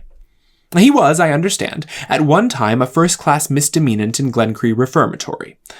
Another report states that he was a very posthumous child. I appeal for clemency. In the name of the most sacred word our vocal organs have ever been called upon to speak. He is about to have a baby. General commotion and compassion. Women faint. A wealthy American makes a street collection for Bloom. Gold and silver coins, blank checks, banknotes, jewels, treasury bonds, maturing bills of exchange, IOUs, wedding rings, watch chains, lockets, necklaces, and bracelets are rapidly collected. Bloom. Oh, I so want to be a mother. Mrs. Thornton, in Nurse Tender's gown. Embrace me tight, dear. You'll be soon over it. Tight, dear. Bloom embraces her tightly and bears 8 male, yellow and white children. They appear on a red-carpeted staircase adorned with expensive plants. All are handsome, with valuable metallic faces, well-made, respectably dressed and well-conducted, speaking 5 modern languages fluently, and interested in various arts and sciences. Each has his name printed in legible letters on his shirt front. Nazodoro, Goldfinger, Chrysostomus, Mandore, Silver Smile, Zilber Zelber, Vifargent, Panergyros. They are immediately appointed to positions of high public trust in several different countries as managing directors of banks, traffic managers of railways, chairmen of limited liability companies, vice chairmen of hotel syndicates. A voice. Bloom! Are you the Messiah Ben Joseph or Ben David? Bloom, darkly. You have said it. Brother Buzz. Then perform a miracle. Bantam Lions. Prophesy who will win the Saint-Leger! Bloom walks on a net. Covers his left eye with his left ear. Passes through several walls. Climbs Nelson's pillar. Hangs from the top ledge by his eyelids. Eats 12 dozen oysters, shells included. Heals several sufferers of King's evil. Contracts his face so as to resemble many historical personages. Lord Beaconsfield, Lord Byron, Wat Tyler, Moses of Egypt, Moses Maimonides, Moses Mendelssohn, Henry Irving, Rip Van Winkle, Kossuth, Jean-Jacques Rousseau, Baron Leopold Rothschild, Robinson Crusoe, Sherlock Holmes, Pasteur. Turns each foot simultaneously in different directions. Bids the tide turn back. Eclipses the sun by extending his little finger. Brini, Papal Nuncio, in Papal Zouave's uniform. Steel cuirasses as breastplate, arm plates, thigh plates, leg plates. Large profane mustaches and brown paper mitre. Leopoldi autem generatio. Moses begat Noah, and Noah begat Eunuch, and Eunuch begat O'Halloran, and O'Halloran begat Guggenheim, and Guggenheim begat Agendoth, and Agendoth begat Netaim, and Netaim begat Lehirsch, and Lehirsch begat Jezurum, and Jezurum begat Mackay, and Mackay begat Ostrolopsky, and Ostrolopsky begat Smerdos, and Smerdos begat Weiss, and Weiss begat Schwartz, and Schwartz begat Adrianopoli, and Adrianopoli begat Aranjuez, and Aranjuez begat Louis Lawson, and Louis Lawson begat Icabudonosor, and Icabudonosor begat O'Donnell Magnus, and O'Donnell Magnus begat Christbaum, and Christbaum begat Ben Maimoun, and Ben Maimoun begat Dusty Rhodes, and Dusty Rhodes begat Ben Amor, and Ben Amor begat Jones Smith, and Jones Smith begat Savornyanovich, and Savornyanovich begat Jasper Stone, and Jasper Stone begat Vangtinuniem, and Vangtinuniem begat Zombatelli, and Zombatelli begat Virag, and Virag begat Bloom, et vocabitor nomen eius Emmanuel. A dead hand writes on the wall. Bloom is a cod. Crab, in bushranger's kit. What did you do in the cattle creep behind Kilbarrack? A female infant shakes a rattle. And under Ballybock Bridge. A holly bush. And in the Devil's Glen. Bloom blushes furiously all over from fronds to nates, 3 tears falling from his left eye. Spare my past. The Irish evicted tenants, in bodycoats, knee breeches, with Donnybrook fair shillelaghs. Shambuck him! Bloom, with ass's ears, seats himself in the pillory with crossed arms, his feet protruding. He whistles Don Giovanni, Accenarteco. Artane orphans, joining hands, caper round him. Girls of the prison gate mission, joining hands, caper round in the opposite direction. The Artane orphans. You hick, you hog, you dirty dog, you think the ladies love you. The prison gate girls. If you see K, tell him he may. See you in T, tell him from me. Hornblower, in ephod and hunting cap, announces. And he shall carry the sins of the people to Azazel, the spirit which is in the wilderness, and to Lilith, the night hag. And they shall stone him, and defile him, yea, all from Agendoth Netaim, and from Mizraim the land of Ham. All the people cast soft pantomime stones at Bloom. Many bona fide travelers and ownerless dogs come near him and defile him. Mastiansky and Citrone appear in gabardines, wearing long earlocks. They wag their beards at Bloom. Mastiansky and Citrone. Belial! Lamline of Istria! The false Messiah! Abulafia! George S. Messias, Bloom's tailor, appears, a tailor's goose under his arm, presenting a bill. Messias. To alteration, 1 pair trousers, 11 shillings. Bloom rubs his hands cheerfully. Just like old times. Poor Bloom. Reuben J. Dodd, black-bearded Iscariot, bad shepherd, bearing on his shoulders the drowned corpse of his son, approaches the pillory. Reuben J. whispers hoarsely. The squeak is out. A split is gone for the flatties. Nip the first rattler. The fire brigade. Flap. Brother Buzz. Invests Bloom in a yellow habit with embroidery of painted flames and high pointed hat. He places a bag of gunpowder round his neck and hands him over to the civil power, saying, Forgive him his trespasses. Lieutenant Myers of the Dublin Fire Brigade, by general request, sets fire to Bloom. Lamentations. The citizen. Thank heaven. Bloom, in a seamless garment marked IHS, stands upright amid phoenix flames. Weep not for me, O daughters of Erin. He exhibits to Dublin reporters traces of burning.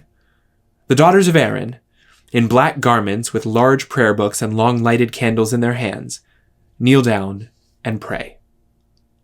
The daughters of Erin. Kidney of Bloom, pray for us. Flower of the Bath, pray for us. Mentor of Menton, pray for us.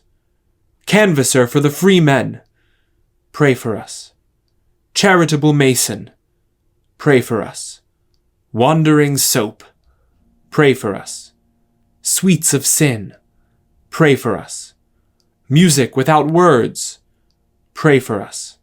Reprover of the citizen, pray for us. Friend of all frillies, pray for us. Midwife most merciful, pray for us. Potato preservative against plague and pestilence, pray for us. A choir of 600 voices, conducted by Mr. Vincent O'Brien, sings the Alleluia chorus, accompanied on the organ by Joseph Glynn. Bloom becomes mute, shrunken, carbonized. Eloise Geary, New York. Okay. Talk away till you're black in the face. Bloom. In Caubeen, with clay pipes stuck in the band, dusty brogues, an immigrant's red handkerchief bundle in his hand, leading a black bogot pig by a sugon, with a smile in his eye. Let me be going now, woman of the house, for by all the goats in the Connemara, I'm after having the father and mother of baiting, with a tear in his eye, all insanity, patriotism, sorrow for the dead, music, future of the race, to be or not to be. Life's dream is o'er. End it peacefully. They can live on. He gazes away, far away mournfully. I am ruined. A few pasties of acolyte, the blinds drawn, a letter, then lie back to rest. He breathes softly. No more. I have lived. Farewell. Zoe, stiffly, her finger in her neck fillet. Honest? Till the next time, she sneers. Suppose you got up on the wrong side of the bed, or came too quick with your best girl. Oh, I can read your thoughts. Bloom, bitterly. Man and woman, love, what is it? A cork in a bottle. Zoe, in sudden sulks. I hate a rotter that's insincere. Give a bleeding whore a chance. Bloom, repentantly. I'm very disagreeable. You are a necessary evil. Where are you from? London? Zoe. Ghibli. Hog Norton, where the pigs play the organs. I'm Yorkshire born. She holds his hand, which is feeling for her nipple. I say, Tommy Tittlemouse. Stop that and begin worse. Have you cash for a short time? 10 shillings? Bloom. Smiles, nods slowly. More. Zoe. And Moore's mother? She pats him offhandedly with velvet paws. Are you coming into the music room to see our new pianola? Come, I'll peel off. Bloom. Feeling his occiput dubiously, with the unparalleled embarrassment of a harassed peddler, gauging the symmetry of her peeled pears.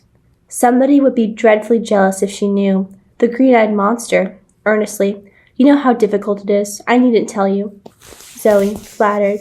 What the eye can't see, the heart can't grieve for. She pats him. Come. Bloom, laughing witch, the hand that rocks the cradle. Babby. Bloom.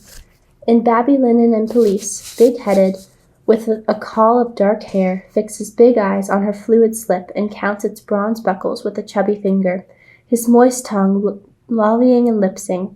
1, 2, tlee, tlu, tlone. The buckles. Love me not, love me. Zoe. Silent means consent. With a little parted talon, she captures his hand, her forefinger giving to his palm the past touch of a secret monitor, luring him to doom. Hot hands, cold gizzard. He hesitates amid scents, music, temptations. She leads him towards the steps, drawing him by the odor of her armpits, the vice of her painted eyes, the rustle of her slip, in whose sinuous folds lurks the lion reek of all the male brutes that have possessed her. The male brutes, exhaling sulphur of rut and dung, and ramping in their loose box, faintly roaring, their drugged heads swaying to and fro. Good! Zoe and Bloom reach the doorway where 2 sister whores are seated. They examine him curiously from under their penciled brows and smile to his hasty bow. He trips awkwardly. Zoe, her lucky hand instantly saving him. Oopsa, don't fall upstairs. Bloom, the just man falls 7 times. He stands aside at the threshold. After you is good manners. Zoe, ladies first, gentlemen after. She crosses the threshold. He hesitates. She turns, holding out her hands. Draws him over. He hops. On the antlered rack of the hall hang a man's hat and waterproof. Bloom uncovers himself, but seeing them, frowns, then smiles, preoccupied. A door on the return landing is thrown open. A man in a purple shirt and gray trousers, brown-socked, passes with an ape's gait, his bald head and goatee beard upheld, hugging a full water jug jar, his 2-tailed black braces dangling at heels. Averting his face quickly, Bloom bends to examine on the hall table the spaniel eyes of the running fox. Then, his lifted head sniffing, follows Zoe into the music room. A shade of mauve tissue paper dims the light of the chandelier. Round and round a moth flies, colliding, escaping. The floor is covered with an oilcloth, mosaic of jade and azure and cinnabar, rhomboids. Footmarks are stamped over it in all senses, heel to heel, heel to hollow, toe to toe, feet locked, a morris of shuffling feet, without body phantoms, all in the scrimmage, higgledy-piggledy. The walls are tapestried with a paper of yew fronds and clear glades. In the grate is a screen of peacock feathers.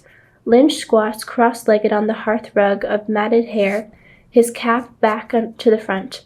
With a wand he beats time slowly. Kitty Ricketts, a bony, pallid whore, in a navy costume, doeskin gloved, rolled back from a coral wristlet, a chain purse in her hand, sits perched on the edge of a table, swinging her leg and glancing at herself in the gilt mirror over the mantelpiece.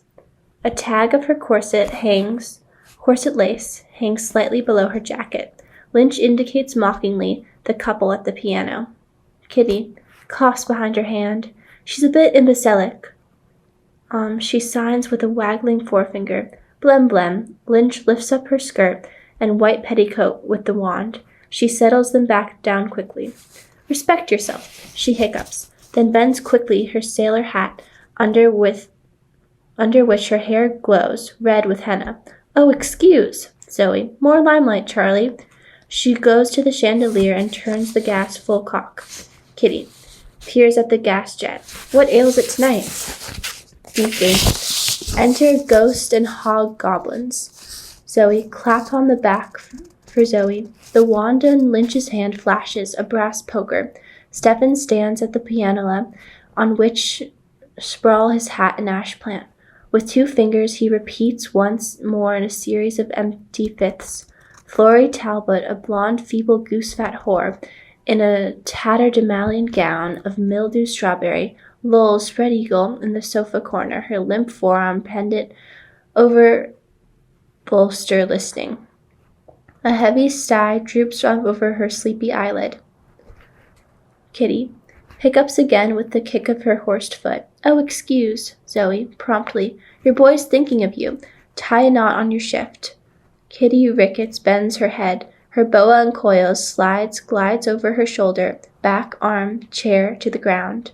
Lynch lifts the curled caterpillar off his wand. She snakes her neck, nestling. Stephen glanced behind the squatted figure with its cap back to the front. Stephen. As a matter of fact, it is of no importance whether Benedetto Marcello found it or made it. The right is the poet's rest. It may be an old hymn to Demeter, or also illustrate Cella erant gloriam Domini. It is susceptible of nodes or modes as far apart as Hypophrygian and Mixolydian, and of texts so divergent as priests hail-hooping around David's, that is, Circe's, or what I am saying, Ceres' altar, and David's tip from the stable of his chief bassoonist about the all-righties of his almightiness. Mais nom de nom, that is another pair of trousers. Jetez la gourme, faut que je n'y se passe. He stops, points at Lynch's cap, smiles, laughs. Which side is your knowledge bump? The cap. With Saturny spleen. Bah! It is because it is. Woman's reason. Extremes meet. Death is the highest form of life. Bah! Stephen. You remember fairly accurately all my errors, boasts, mistakes. How long shall I continue to close my eyes to disloyalty? Whetstone. The cap. Bah! Stephen. Here's another for you. He frowns. The reason is because the fundamental and the dominant are separated by the greatest possible interval, which, the cap. Which? Finish. You can't. Stephen, with an effort. Interval which is the greatest possible ellipse, consistent with the ultimate return, the octave. Which? The cap. Which? Outside, the gramophone begins to blare the holy city. Stephen, abruptly. What went forth to the ends of the world to traverse not itself? God the Son, Shakespeare, a commercial traveler, having itself traversed in reality itself, becomes that self. Wait a moment. Wait a second. Damn that fellow's noise in the street. Self which itself was ineluctably preconditioned to become echo. Lynch, with a mocking whinny of laughter, grins at Bloom and Zoe Higgins. What a learned speech, eh? Zoe, briskly. God help your head. He knows more than you have forgotten. With obese stupidity, Florrie Talbot regards Stephen. Hi, I'm Josiah Rowe, reading from my old college copy, 30-odd years old, here in North Haven, Connecticut. Florrie. They say the last day is coming this summer. Kitty. No! Zoe explodes in laughter. Great unjust God! Florrie, offended. Well, it was in the papers. About Antichrist. Oh, my foot's tickling. Ragged, barefoot newsboys jogging a wagtail kite patter past, yelling. The newsboys. Stop press edition! Result of the rocking horse races! Sea serpent in the Royal Canal! Safe arrival of Antichrist! Stephen turns and sees Bloom. Stephen. A time, times and half a time. Reuben J. Antichrist, wandering Jew, a clutching hand open on his spine, stumps forward. Across his loins is slung a pilgrim's wallet, from which protrude promissory notes and dishonored bills. Aloft over his shoulder he bears a long boat pole, from the hook of which the sodden, huddled mass of his only son, saved from Liffey waters, hangs from the slack of its breeches. A hobgoblin, in the image of Punch Costello, hip-shot, crook-backed, hydrocephalic, prognathic, with receding forehead and alley-sloper nose, tumbles in somersaults through the gathering darkness. All. What? The hobgoblin, his jaws chattering, capers to and fro, goggling his eyes, squeaking, kangaroo-hopping with outstretched, clutching arms. Then, all at once, thrusts his lipless face through the fork of his thighs. Il vient, c'est moi, l'homme qui rit, l'homme parmesan! He whirls round and round with dervish howls. Sur les dames, fais vos jeux! He crouches, juggling. Tiny roulette planets fly from his hands. Les jeux sont faits! The planets rush together, uttering crepitant cracks. Rien va plus! The planets, buoyant balloons, sail swollen up and away. He springs off into vacuum. Florrie, sinking into torpor, crossing herself secretly. The end of the world. A female tepid effluvium leaks out from her. Nebulous obscurity occupies space. Through the drifting fog without, the gramophone blares over coughs and feet shuffling. The gramophone. Jerusalem, open your gates and sing, Hosanna! A rocket rushes up the sky and bursts. A white star falls from it, proclaiming the consummation of all things and second coming of Elijah. Along an infinite invisible tightrope, taut from zenith to nadir, the end of the world, a two-headed octopus in gillies, kilts, busby, and tartan filibegs whirls through the murk, head over heels, in the form of the three legs of man. The end of the world, with a Scotch accent. Who'll dance the keel roll, the keel roll, the keel roll? Over the possing drift and choking breath coughs, Elijah's voice, harsh as a corncrake's, jars on high. Perspiring in a loose lawn surplice with funnel sleeves, he is seen, verdure-faced, above a rostrum about which the banner of Old Glory is draped. He thumps the parapet. Elijah. No yapping, please, if you please, in this booth. Jake Crane, Creole Sioux, Dove Campbell, Abe Kirchner. Do your coughing with your mouths shut.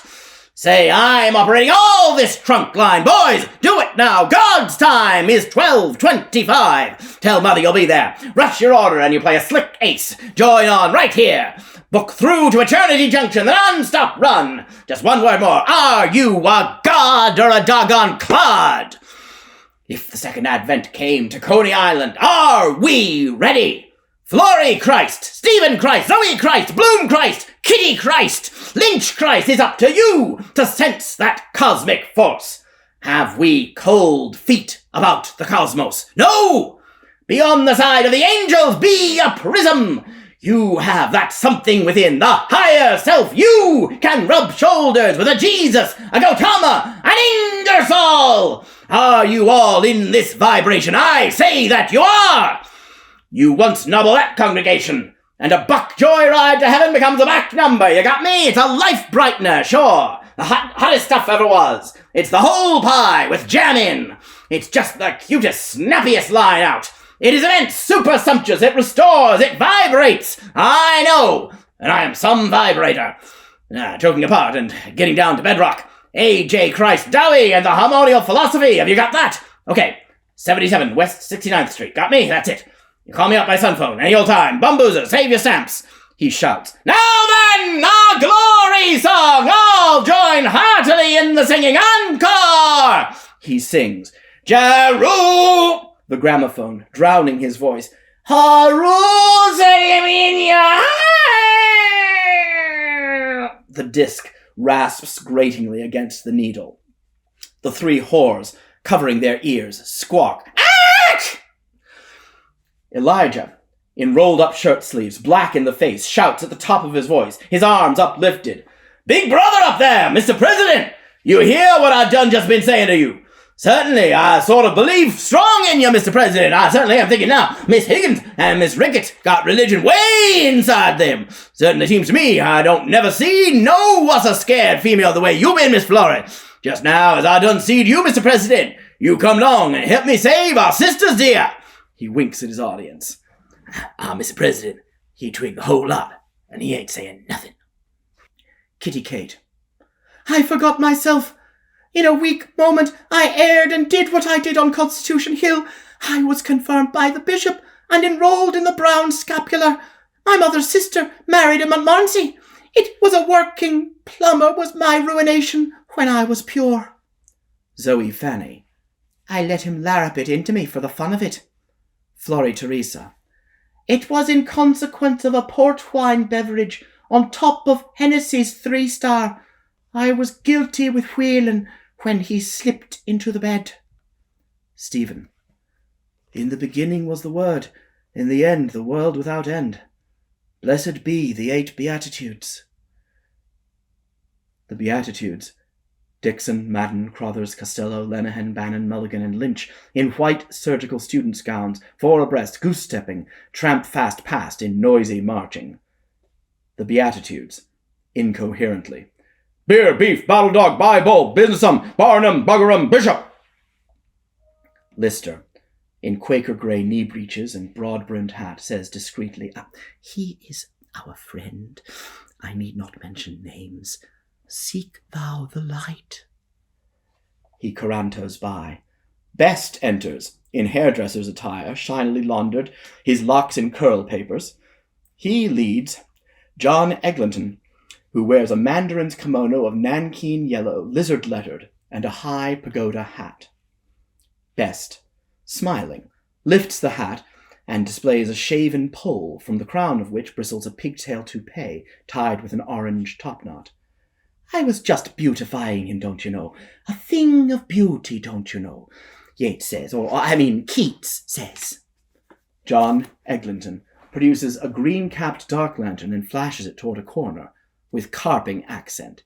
"Aesthetics and cosmetics are for the boudoir. I am out for truth. Plain truth for a plain man. Tandarity wants the facts and means to get them." In the cone of the searchlight behind the coal scuttle, olivey, whole-eyed, the bearded figure of Manannán Mac Lir broods, chin on knees. He rises slowly. A cold sea wind blows from his druid mouth. About his head writhe eels and elvers. He is encrusted with weeds and shells. His right hand holds a bicycle pump. His left hand grasps a huge crayfish by its 2 talons. Manannán Mac Lir, with a voice of waves. "Om, hek, wal, ak, lub, mor, ma. White Yogin of the gods, occult Pimander of Hermes Trismegistus," with a voice of whistling sea wind. "Puna Janam Patsy Punjab. I won't have my leg pulled.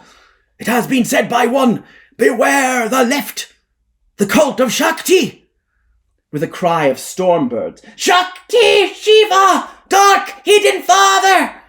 He smites with his bicycle pump the crayfish in his left hand. On its cooperative dial glow the 12 signs of the zodiac. He wails with the vehemence of the ocean. "Om! Bom! Pajom! I am the light of the homestead. I am the dreamery, creamery butter." A skeleton Judas hand strangles the light. The green light wanes to mauve. The gas jet wails, whistling. The gas jet.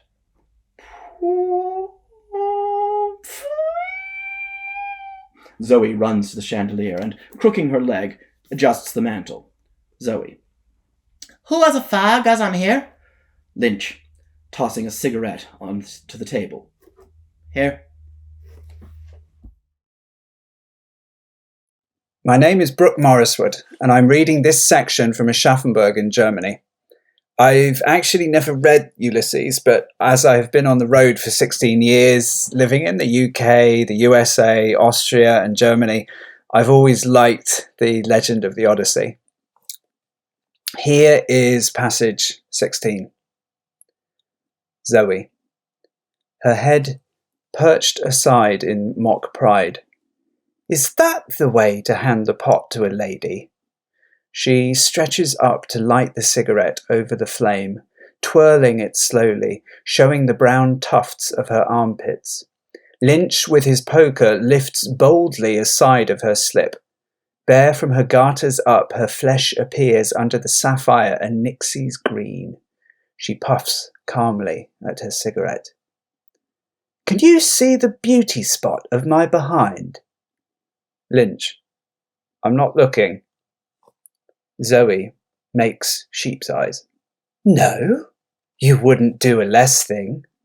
Would you suck a lemon? Squinting in mock shame, she glances with sidelong meaning at Bloom, then twists round towards him, pulling her slip free of the poker. Blue fluid again flows over her flesh.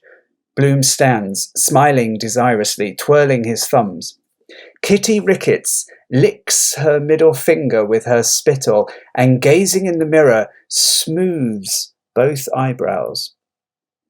Lipoti Virag, Basilico Gramate, shoots rapidly down through the chimney flue and struts 2 steps to the left on gawky pink stilts.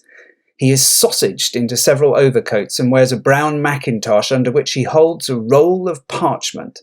In his left eye flashes the monocle of Cashel, Boyle, O'Connor, Fitzmaurice, Tisdall, Farrell. On his head is perched an Egyptian shent. 2 quills project over his ears. Virag, heels together, bows. My name is Virag Lipoti of Zombathali. He coughs thoughtfully, dryly. Promiscuous nakedness is much in evidence hereabouts, eh? Inadvertently, her back view revealed the fact that she is not wearing those rather intimate garments of which you are a particular devotee. The injection mark on the thigh, I hope you perceived? Good. Bloom. Grandpapachi, but Virag. Number 2, on the other hand, she of the cherry rouge and coiffeur's white, whose hair owes not a little to our tribal elixir of gopherwood, is in walking costume and tightly stazed by her sit, I should opine. Backbone in front, so to say. Correct me, but I have always understood that the act so performed by skittish humans with glimpses of lingerie appealed to you in virtue of its exhibitionisticity. In a word, hippogriff. Am I right? Bloom. She is rather lean. Virag. Not unpleasantly. Absolutely.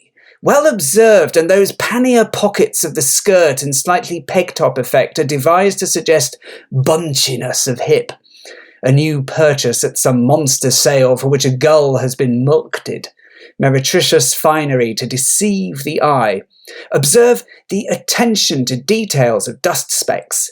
Never put on you tomorrow what you can wear today, parallax, with a nervous twitch of his head. Did you hear my brain go snap? Polysyllabics. Bloom, an elbow resting in a hand, a forefinger against his cheek. She seems sad. Virag, cynically, his weasel teeth bared yellow, draws down his left eye with a finger and barks hoarsely. Hoax! Beware of the flapper and bogus mournful, lily of the alley, all possess bachelor's button discovered by Rualdus Columbus. Tumble her, columble her, chameleon. More genially. Well then, permit me to draw your attention to item number 3. There is plenty of her visible to the naked eye. Observe the mass of oxygenated vegetable matter on her skull. What ho! She bumps! The ugly duckling of the party, long casted and deep in keel. Bloom, regretfully. When you come out without your gun. Virag. We can do you all brands, mild, medium, and strong. Pay your money, take your choice. How happy could you be with either? Bloom. With? Virag, his tongue upcurling. Liam, look, her beam is broad. She is coated with quite a considerable layer of fat. Obviously mammal in weight of bosom, you remark that she has in front well to the fore 2 protuberances of very respectable dimensions, inclined to fall in the noonday soup plate, while on her rear lower down are 2 additional protuberances, suggestive of potent rectum and tumescent for palpation, which leave nothing to be desired, save compactness. Such fleshy parts are the product of careful nurture. When coop-fattened, their livers reach an elephantine size. Pellets of new bread with fenugreek and gembanjamin swamped down by potions of green tea endow them during their brief existence with natural pincushions of quite colossal blubber. That suits your book, eh? Flesh-hot pots of Egypt to hanker after. Wallow in it, like a podium. His throat twitches. Slap bang! There he goes again. Bloom. The sty I dislike. Virag arches his eyebrows. Contact with a gold ring, they say. Argumentum ad feminam, as we said in old Rome and ancient Greece in the consulship of Diplodocus and Ichthyosaurus. For the rest, Eve's sovereign remedy, not for sale, hire only. Huguenot, he twitches. It is a funny sound. He coughs encouragingly. But possibly it is only a wart. I presume you shall have remembered what I have taught you on that head. Wheaten meal with honey and nutmeg. Bloom, reflecting. Wheaten meal with lycopodium and syllabax. This searching ordeal. It has been an unusually fatiguing day. A chapter of accidents. Wait, I mean, wart's blood spreads warts, you said. Virag, severely, his nose hard-humped, his side eye winking. Stop twirling your thumbs and have a good old thunk. See, you have forgotten. Exercised your mnemotechnic. La cosa è santa. Tara, Tara. Aside. He will surely remember. Bloom. Rosemary also. Did I understand you to say, or willpower over parasitic tissues? Then, nay, no, I have an inkling. The touch of a dead hand cures. Nemo? Virag, excitedly. I say so! E'en so! Technic! He taps his parchment roll energetically. This book tells you how to act with all descriptive particulars. Consult index for agitated fear of aconite, melancholy of muriatic, priapic pulsatilla. Virag is going to talk about amputation! Our old friend caustic. They must be starved. Snip off with horsehair under the denned neck. But to change the venue to the Bulgar and the Basque. Have you made up your mind whether you like or dislike women in male habiliments? With a dry snigger. You intended to devote an entire year to the study of the religious problem and the summer months of 1882 to square the circle and win that million. Pomegranate! From the sublime to the ridiculous is but a step. Pyjamas, let us say, or stockingette gusseted knickers closed. Or, put we the case, those complicated combinations, camminickers. He crows derisively. Kikeriki! Bloom surveys uncertainly the three whores, then gazes at the veiled mauve light, hearing the ever-flying moth. Bloom. I wanted then to have now concluded. Nightdress was never, hence this, but tomorrow is a new day, will be. Past was, is today.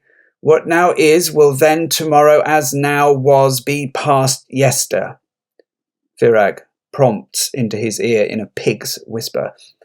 Insects of the day spend their brief existence in reiterated coition, lured by the smell of the inferiorly pulchritudinous female possessing extendified pudendal verve in dorsal region. Pretty Poll! His yellow parrot beak gabbles nasally. They had a proverb in the Carpathians in or about the year 5550 of our era. 1 tablespoonful of honey will attract friend Bruin more than 6 barrels of first-choice malt vinegar. Bears buzz bothers bees. But of this apart, at another time we may resume. We were very pleased, we others. He coughs, and, bending his brow, rubs his nose thoughtfully with a scooping hand. You shall find that these night insects follow the light. An illusion, for remember their complex unadjustable eye. For all these knotty points, see the 17th book on my fundamentals of sexology, or the love passion, which Dr. L.B. says is the book sensation of the year. Some, to example, there are again whose movements are automatic. Perceive, that is his appropriate son. Night bird, night sun, night town. Chase me, Charlie. Buzz. Bloom. B or blue bottle 2, other day, butting shadow on wall, dazed self, then me wandered, dazed down shirt, good job, I. Virag, his face impassive, laughs in a rich feminine key. Splendid. Spanish fly in his eye or mustard plaster on his dribble. He gabbles gluttonously with turkey wattles. Bubbly jock! Bubbly jock! Where are we? Open sesame! Cometh forth! He unrolls his parchment rapidly and reads, his glowworm's nose running backwards over the letters which he claws. Stay, good friend, I bring thee thy answer. Red Bank oysters will shortly be upon us. I'm the best a cook. Those succulent bivalves may help us, and the truffles of Perigord, tubers dislodged through Mr. Omnivorous Porker, were unsurpassed in cases of nervous debility or virigitis. Though they stink, yet they sting. He wags his head with cackling raillery. Jocular, with my eyeglass in my ocular. Bloom, absently. Ocularly, women's bivalve case is worse. Always open sesame. The cloven sex. Why they fear vermin, creeping things. Yet Eve and the serpent contradict. Not a historical fact. Obvious analogy to my idea. Serpents, too, are gluttons for women's milk. Wind their way through miles of omnivorous forest to suck succulent her breast dry. Like those bubbly jocular Roman matrons one reads of in Elephantuliasis. Virag, his mouth projected in hard wrinkles, eyes stonily, forlornly closed, psalms in outlandish monotone. That the cows with those distended udders that they have been the known. Bloom. I'm going to scream. I beg your pardon? Ah? So? He repeats. Spontaneously to seek out the saurian's lair in order to entrust their teats to his avid suction. Ant milks aphis. Profoundly. Instinct. rules the world. In life. In death. We hope you enjoyed listening to this episode of The Colophon and our Centennial reading of Ulysses from Thornwillow Press. Be sure to subscribe to us wherever you get your podcasts, and please consider supporting us by visiting our website, www.thornwillow.com. Your help makes this and all our endeavors possible.